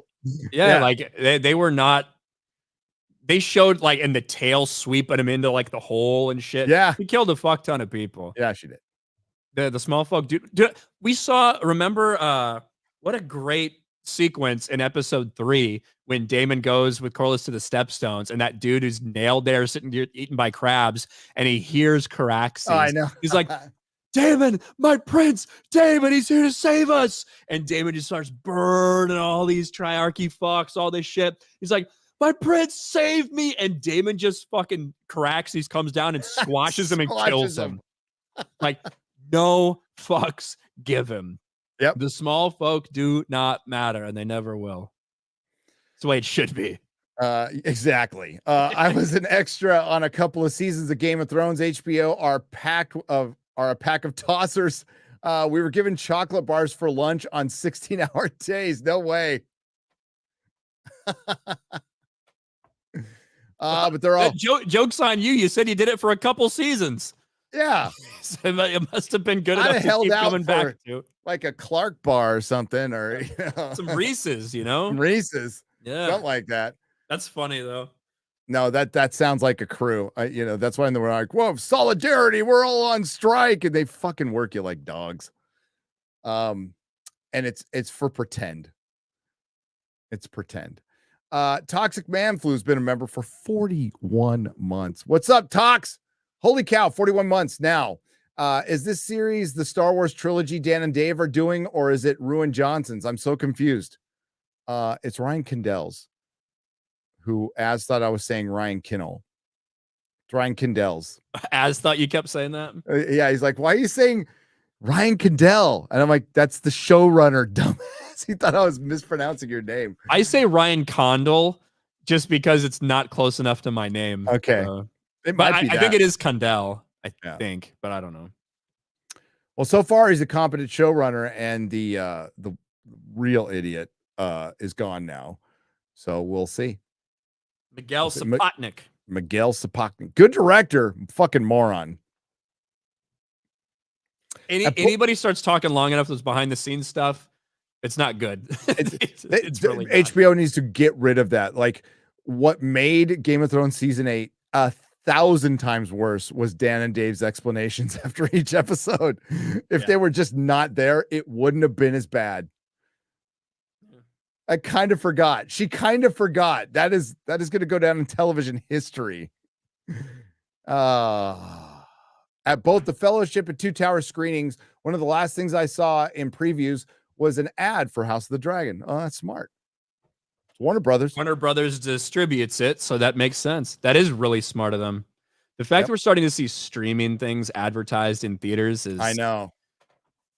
Seems counterintuitive, but hey, what are you gonna do? Well, they're taking money for advertising. It's like, here's you're training your replacement, basically. That's what you're doing. I saw Rings of Power shit in the theater. The sea is always right. Corlys Velaryon will not be saying that after the Battle of the Gullet. I agree with Ripa. What did Thank Ripa you, Eric. Thank you. Can't get behind Ryan's idea of seeing Bobby B's rebellion and Aegon's conquest, though. I'd love to see him. Though the first Blackfire, he said can get. You added a T randomly. I just wanted him to disagree with you to create some drama. That's what I was doing. Or I'm retarded. I apologize, Adler BW. I'm gonna reread that. Can get behind Ryan's idea of seeing Bobby B's rebellion and Aegon's conquest. Those would be fucking bangers. If they cast it right, those would be great. Though the first Blackfire rebellion would also be cool. Beneath the gold, the bitter steel. Yeah. Somebody asked me the other day on Twitter, I think it was Blue Eyed Scorpio's retarded ass, because he couldn't look it up for himself. But he's like, hey, and he tags me. He's like, how old would Henry Cavill make a good young Robert Baratheon? And I was like, well, Henry Cavill's like older than Robert Baratheon was when he died, so probably not. No. He was like 20 or 21 during the rebellion. He's super young. Yeah. I always thought that Henry Cavill would make a good Aegon, but he's too old. He's too old for that kind of too. Yeah. But I always saw him in that role. Hell yeah. We'll see. I think that one will happen. I think that one will get that one. I think the Dunk and Egg stuff could be pretty good. It'll be very different, but it could be pretty good. Kind of like Lone Wolf and Cub in Westeros. It's basically what it is. Would you have liked to see the story expanded to Yi or Southaros? I like those left to your imagination. I don't need everything explained. Like A Shy by the Shadow is awesome, and it's very Lovecraftian, and it's great in your imagination. I don't think we ever need to go there. Maybe if Daenerys has like a vision or something, that'd be fine. But no, I like that world just not being part of it. And it also implicates, the Empire of the Dawn. If you ever watched Lightbringer's videos on the Empire of the Dawn, and those were the true dragon riders and stuff. I just like that lore being out there. I think that adds texture to your story that you don't need every detail of. Yeah, you don't need to explain it. It's good to have a little bit of substance, but a lot of mystery. Like all the mazes and all the oily stone. The oily stone that shows up everywhere. Yeah. I think it's just we never need to know what that is. Nope. Always felt like lost opportunities. Read World of Ice and Fire. That's one of the history books that I fucking love. I love that book, man. It has got some good world building lore in it. That's all it is. Plus, Roy Detree still reads part of that one on the audiobook. You all right, Ryan? Do you need to go soon? I'm good. Okay. We're almost through, yeah. Yeah, we are. Charlie Sinclair says Padres make me sad. We are a 500 team. The Padres make me sad every year. Every year. They were born. Cubs fan. Yeah, well, you won a World Series. Shut the fuck up. I've had 1 year. Yes, but we've been around longer than you. We went 108 years without winning a World Series. It's been 8 years since then. So 1 out of 116 years, we had a good year. I'm going to be like Gen Z. Nothing before I was born fucking mattered. So, especially when it comes to baseball. And the Padres and I were born the same year. And I'm from San Diego. And it's the only team that's still in San Diego. So I'm a Padre fan. But fucking sucks. That is kind of brutal. It's fucking brutal, dude. Like when you think about it from that perspective. Yeah. All my life, I saw him beat the Cubs in the 84 ALCS. Fucking Steve Garvey. That was fucking awesome, dude. My dad had such a cool fucking like cup that had like a newspaper article about that NLC championship stuff from back in the day that I like vividly remember. It stands out in my head. I don't know why they would make a newspaper into a cup, but they did, and they sold them like crazy. Oh, dude, they used to do that. Yeah. My Grammy from South Dakota used to take empty beer cans and crochet them into hats and make like Coors hats for the kids for Christmas. So she'd give us Coors hats. Were they Fucking like smashed or still? no, so she cut them like as a can, and she cut it the top off so the aluminum would come out like this, and then she cut it in strips. So you'd have strips of like a quarter or a third of a can and little crochet in between. It's a goofy ass fucking crochet German grandma. Okay. She was fucking awesome though. It's really crazy that you ended up abusing alcohol and drugs. It's so weird. It's so weird. Thanks for becoming a member. Dragon Lizard. Appreciate you. Lucifer the Doberman for 5 Canadian pesos. I really want a Blood Raven spinoff. Fucking Blood Raven's awesome. Great character. My favorite character. Off of Duncan Egg. You know it would be good. But I think he's best as a background character in the shadows manipulating things. Because he was actually, we don't know if he's good or not. We still don't know if he's good or not. It's very questionable. He might, and good might not be a good application for him.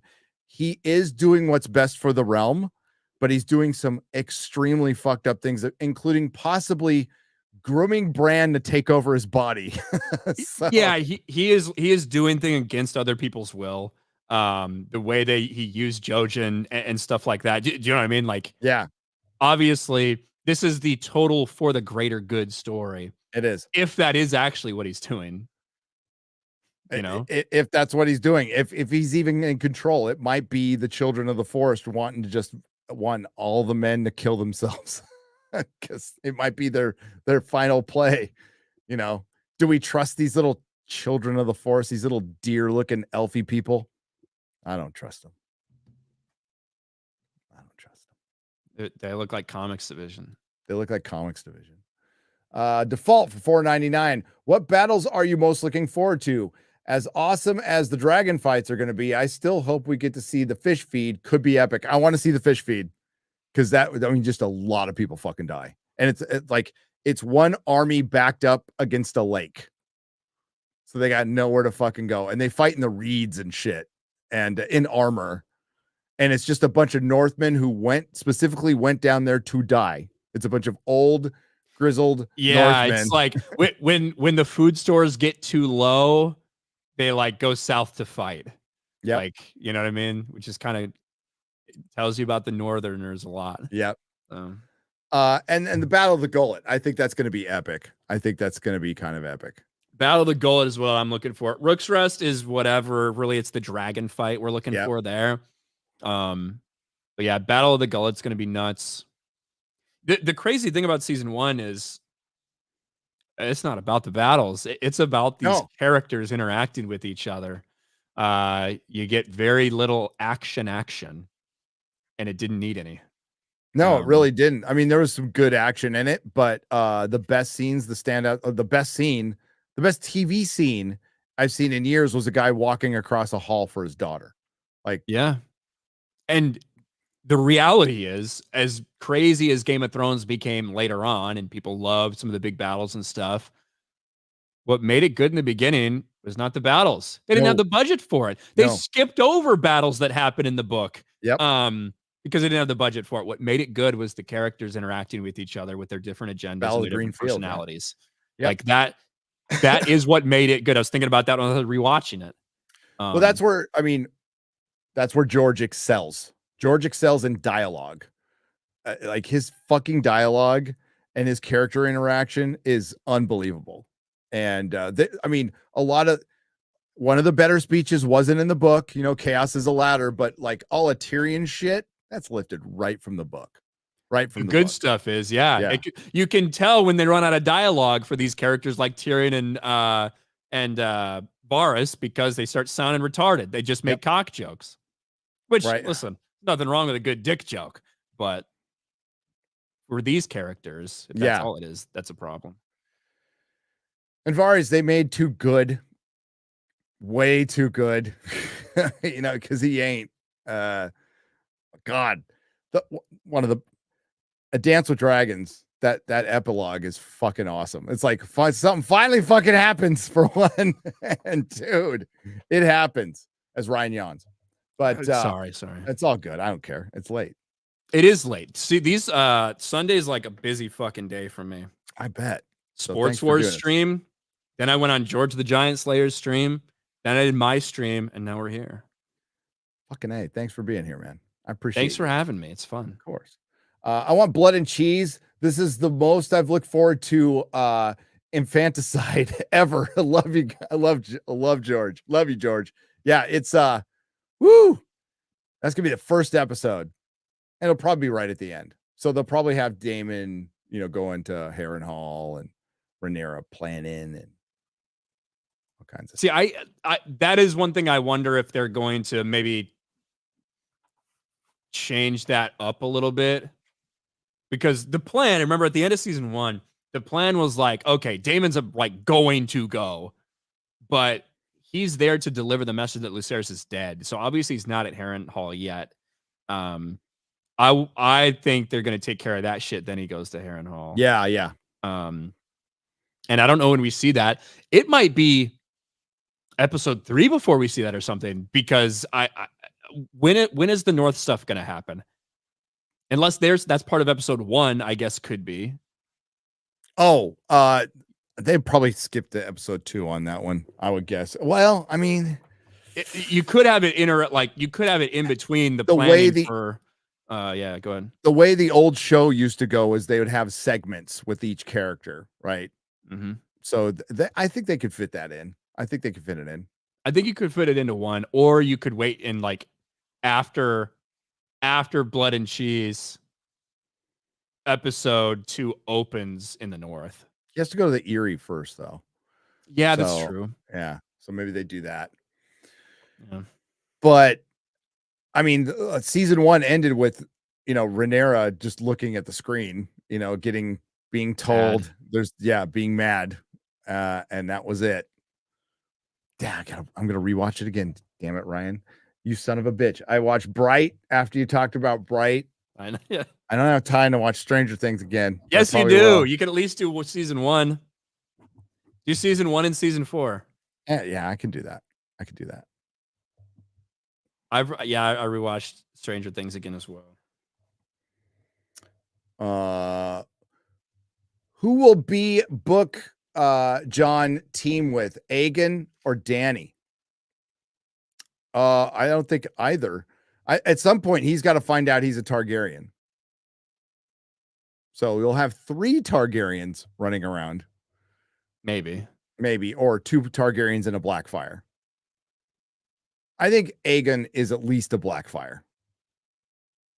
And that's assuming that John is not actually a bastard and there was actually a marriage. Because if there wasn't, he's just a fucking bastard. Yep. And what's the fucking point? What? Then just leave him dead, which would suck. I liked his stuff at the end of A Dance with Dragons when he starts politicking, talking to Tormund and stuff. I think it really picks up, and he starts learning how to lead. And then he gets Caesared. I think. Well, George has already kind of hinted he's coming back. So, also storming the pit was weird. Peasants killing dragons. Aegon burning Shepherd will be great though. I think. Yeah, that's going to be hard to pull off. It's all the peasants killing dragons. There has to be more to it. I think there'll be more to it. I could be wrong. Well, they're trapped and they're chained up. Yeah. And it's not who gets killed in that? There's 4 dragons that get killed in that, right? I can't remember. And one of them fucking escapes, don't they? Yeah. I don't fucking remember. Which I'll look it up. Well, 2 of the biggest dragons take care of themselves later. So yeah, that's true. And the cannibal just kind of fucks off. The cannibal doesn't get involved in any of the fighting. Nobody rides the cannibal, and he just disappears out of the story. So I'm gone. Yeah. Yeah. And could still be alive somewhere, as far as we know. Yeah, I guess. Like,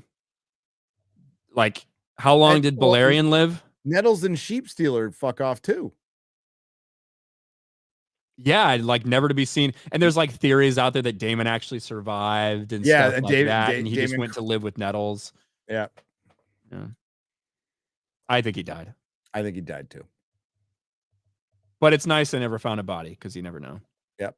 You never know. Well, he's a popular character too. Blackguard 4 gifted 10 Nerdrotic memberships. Hail, thank you. Trucker Mark for $10. I watched all of season 1 of House of the Dragon to get ready for season 2. Plus, I hope you're not mad. I had to switch off your channel membership to help Shadversity. Go ahead. That's fine. Help Shad. Send him another sword. Send him another sword to break. Yeah. But thanks, though. It's all good. Dirt King for $10. I think Danny's going to hit the city with dragon fire to smash through the wall and cook off the city with the wildfire that would have been there since Ares' time, and that will cause to crack like an egg. Maybe. I just think that as much as we hate a lot of the ending of Game of Thrones, the reason that some of these things happened was because George told them this was going to happen. Oh, he did. He did at a dinner. Yeah. 100%. And so Bran being king, definitely going to fucking happen. Yes. Danny burning the city, intentionally burning the city and going Mad Queen. That is going to happen, in my opinion. But I think Cersei using the wildfire is going to happen. I think could definitely be a thing. And I didn't hate that. I hate how quickly they got rid of just all the Tyrells, but yeah, like of the later seasons, I definitely like them blowing up the Sept. It was pretty crazy. Yeah, that was nuts. I think in order of the Green Hands theory about Jon being the true son of Ned is correct. Their videos are great. I like Order of the Green Hand. They are good videos. I think I've seen that one. Yeah. There's a lot of fun theories out there that if either one was true, I'd be fun. One of them is going to be right. Everybody's had enough time to think about it. Like it's going to be right. We've had too much time to think about it. That's the problem. Way fucking too much time. Atomic Zam for $5 says, I think Stoneheart brings Jon back to life. Thematically, that would be cool. Yeah. That would be 100%. cool. Like Beric did to her. Recall her talking about her guilt when Jon was sick as a baby. Heartless Jon would be great. Yeah.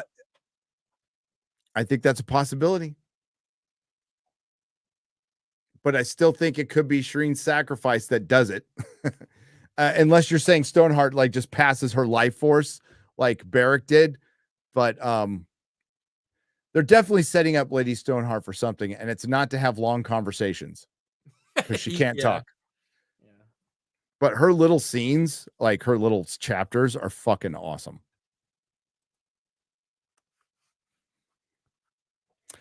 Samuel Eriton for $49.99. Thank you.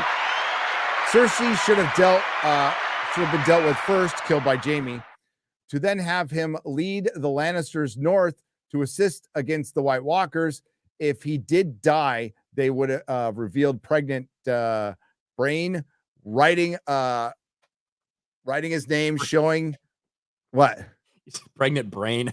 Did I say Brain? Sounded like you said pregnant Brain. Pregnant Brain. Yeah.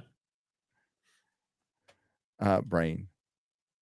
That would be cool. Writing his name, showing his line didn't die off. That would be cool. I mean, that'd be interesting, I guess. That the way she and Jaime go out is so fucking retarded. So, and you never get the what's the prophecy that younger brother will basically strangle Cersei. You know what I mean?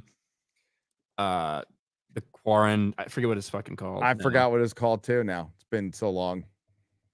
But yeah, because that could be Jaime, right? In theory, it could be Jaime. He is technically her younger brother, even though she probably always fears that it's going to be Tyrion. But we didn't see that happen. Saw them hug. Yeah, what the fuck was that called again? Because Maggie the Frog's the one that says it to her, right? The Valanquar. Valancourt. There it is. Thank you. Valancourt. Thank you. God, I knew it. I was like, what the fuck? Brain farting on that one. I used to like rotate and reread the books just over and over again. And then like 3 years ago, when it was just clear George wasn't going to finish, I just stopped. I just done. fucking I'm done. I think that would be very cool. Give Jamie like that would be very George too, to give him redemption and death. Yes. Yeah. Yeah. Blackguard 4 for $20 as just a show watcher up until season 7. Would Arya's story arc have been better if she had committed to the faceless woman who had to assassinate either Jon Snow or Daenerys by the end instead of the Night King? Well, this is the problem with Arya in the show. She wipes out the Freys. She gets all the good kills. Littlefinger, the Freys, and the Night King. And they try to like, we didn't want to do something that they expected with Jon. It's like, you had this little bitch kill everybody. It's like, spread it out a little bit. And then the one person that maybe it would make sense for her to kill, and seriously, they didn't. Yes. Like, fuck. That was on her prayer. Queen Cersei. It's like, what the fuck? Yeah. So they definitely went modernism at the end. That choice to do Arya killing the Night King was pure modernism, pure message. That's all it was. It was Dan and Dave phoning it in, thinking they could go make their Star Wars movie. And they were definitely tired of making the show. They kept whining about it. Fucking Miguel Sapochnik fucking whined about directing. It's like, guys, you're directing the biggest show in the world and you sound like it's fucking miserable. It's like, find other people to do it. Yeah. Which they should have done. But yeah, it won't be like that in the book. She is trying to bullshit the faceless men, and they are going to come after her for it. I think they preface Arya dying alone. Like she never makes it back. I think in the books, she never makes it back. She will find some justice. She'll probably, kill Cersei, whatever, but she'll never make it back to her family. Yep, yeah. Never makes it back, and she dies alone. Curled around needle like John predicted. So it'd be fitting. It would be. Completely unrelated to this, but this is hurting my brain. Is Mahler doing the voiceover for Empires of the Undergrowth video on Steam? Just sounds like him. Maybe he's done some voice work for games. Warwick Robertson for $20 Australian. Why don't you? I'll ask him.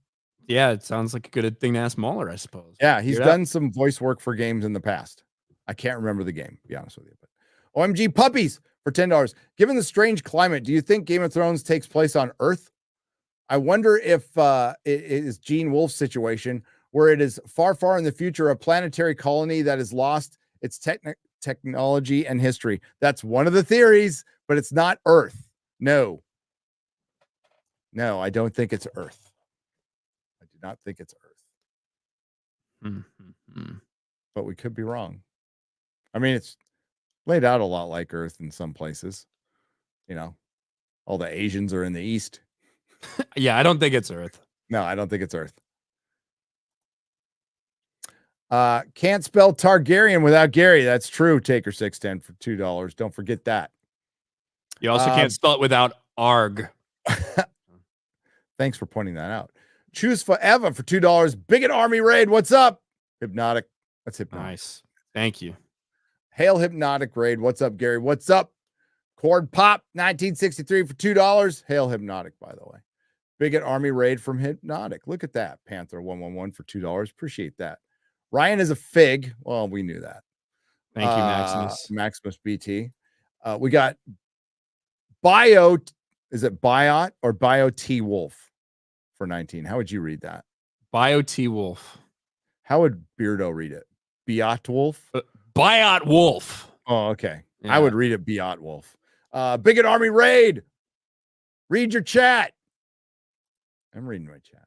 We are. Hi, Bigot Army Raid. What's up? Thanks for the raid, brother. Thank you for the raid. We appreciate you. I'll get you back. I'll get you back for that.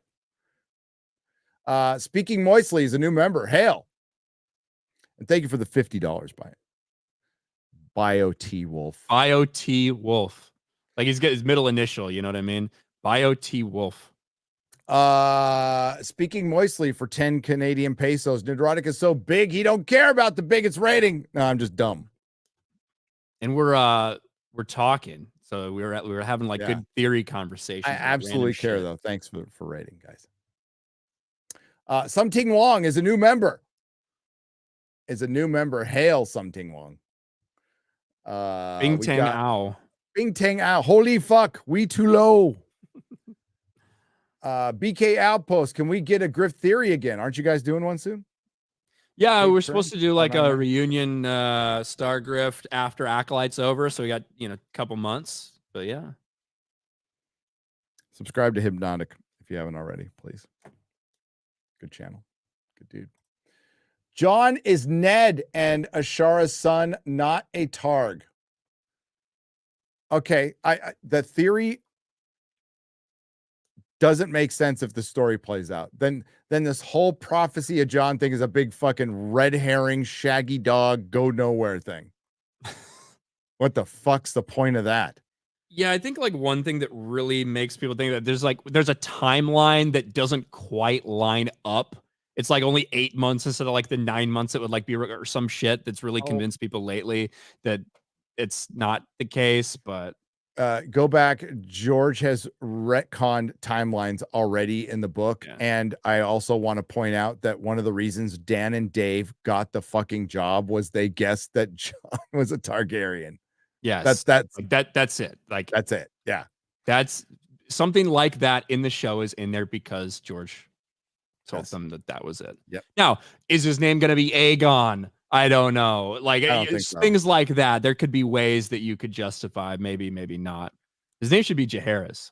But I think Ashara Dane is possibly still around. I think that's a possibility. Whenever they go out of their way to say they never found the body, it's always like maybe, or maybe they just want to keep it a mystery to make you keep thinking about it. But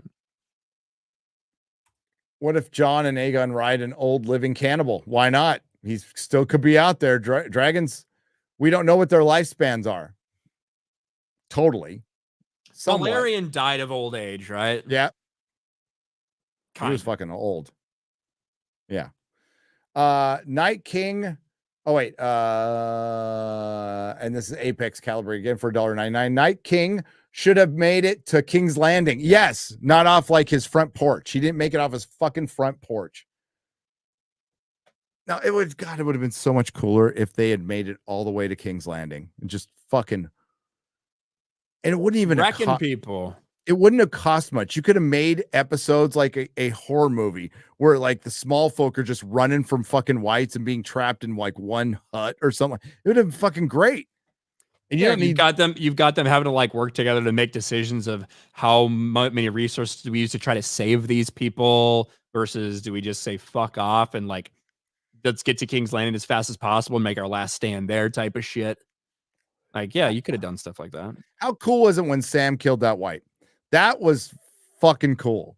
With that whole scene where the white comes up. Now it's better in the book, of course, but when the white comes up and the birds or all the crows are just starting to go fucking nuts. And they didn't have them talking as much. I love that every time you hear one of the ravens fucking talk, it's Bran or it's the three-eyed raven. Right. Yeah, it means something. Yeah. It definitely means something. That's how John gets fucking elected. That damn crow in the fucking pot or whatever. Yep. Which why is he in a pot? I don't know why he's in a pot. Don't know. I don't know why somebody shoved the Lord Commander's raven into a pot. But he was there. Maybe he's about to get cooked up. Dude, in the Theon chapter from Winds of Winter, where he's talking, which is a great chapter. I've listened to that like 1,000 times, dude. Where he's trapped with Stannis, and at the end, when he's all tree, take him to the tree, like sacrifice him at the tree at the end. It's like, it's fucking great. Lost opportunity. Oh well. Maybe they'll do it more in this show. Jeremy's Pride bike seat says hi, says the penetrator for $2, and that's where we're gonna end it. Yeah, That's what we were telling everybody at the meetup. Is Jeremy and you and Jeremy were marching at Pride. That's bullshit. That was my joke that I said to say why he wasn't there. I can steal it. Yeah, fair enough. Well, we mostly said Jeremy was riding around his unicycle without a seat. So without a seat. That's the most important part. Well, thanks everybody. This was a fun show.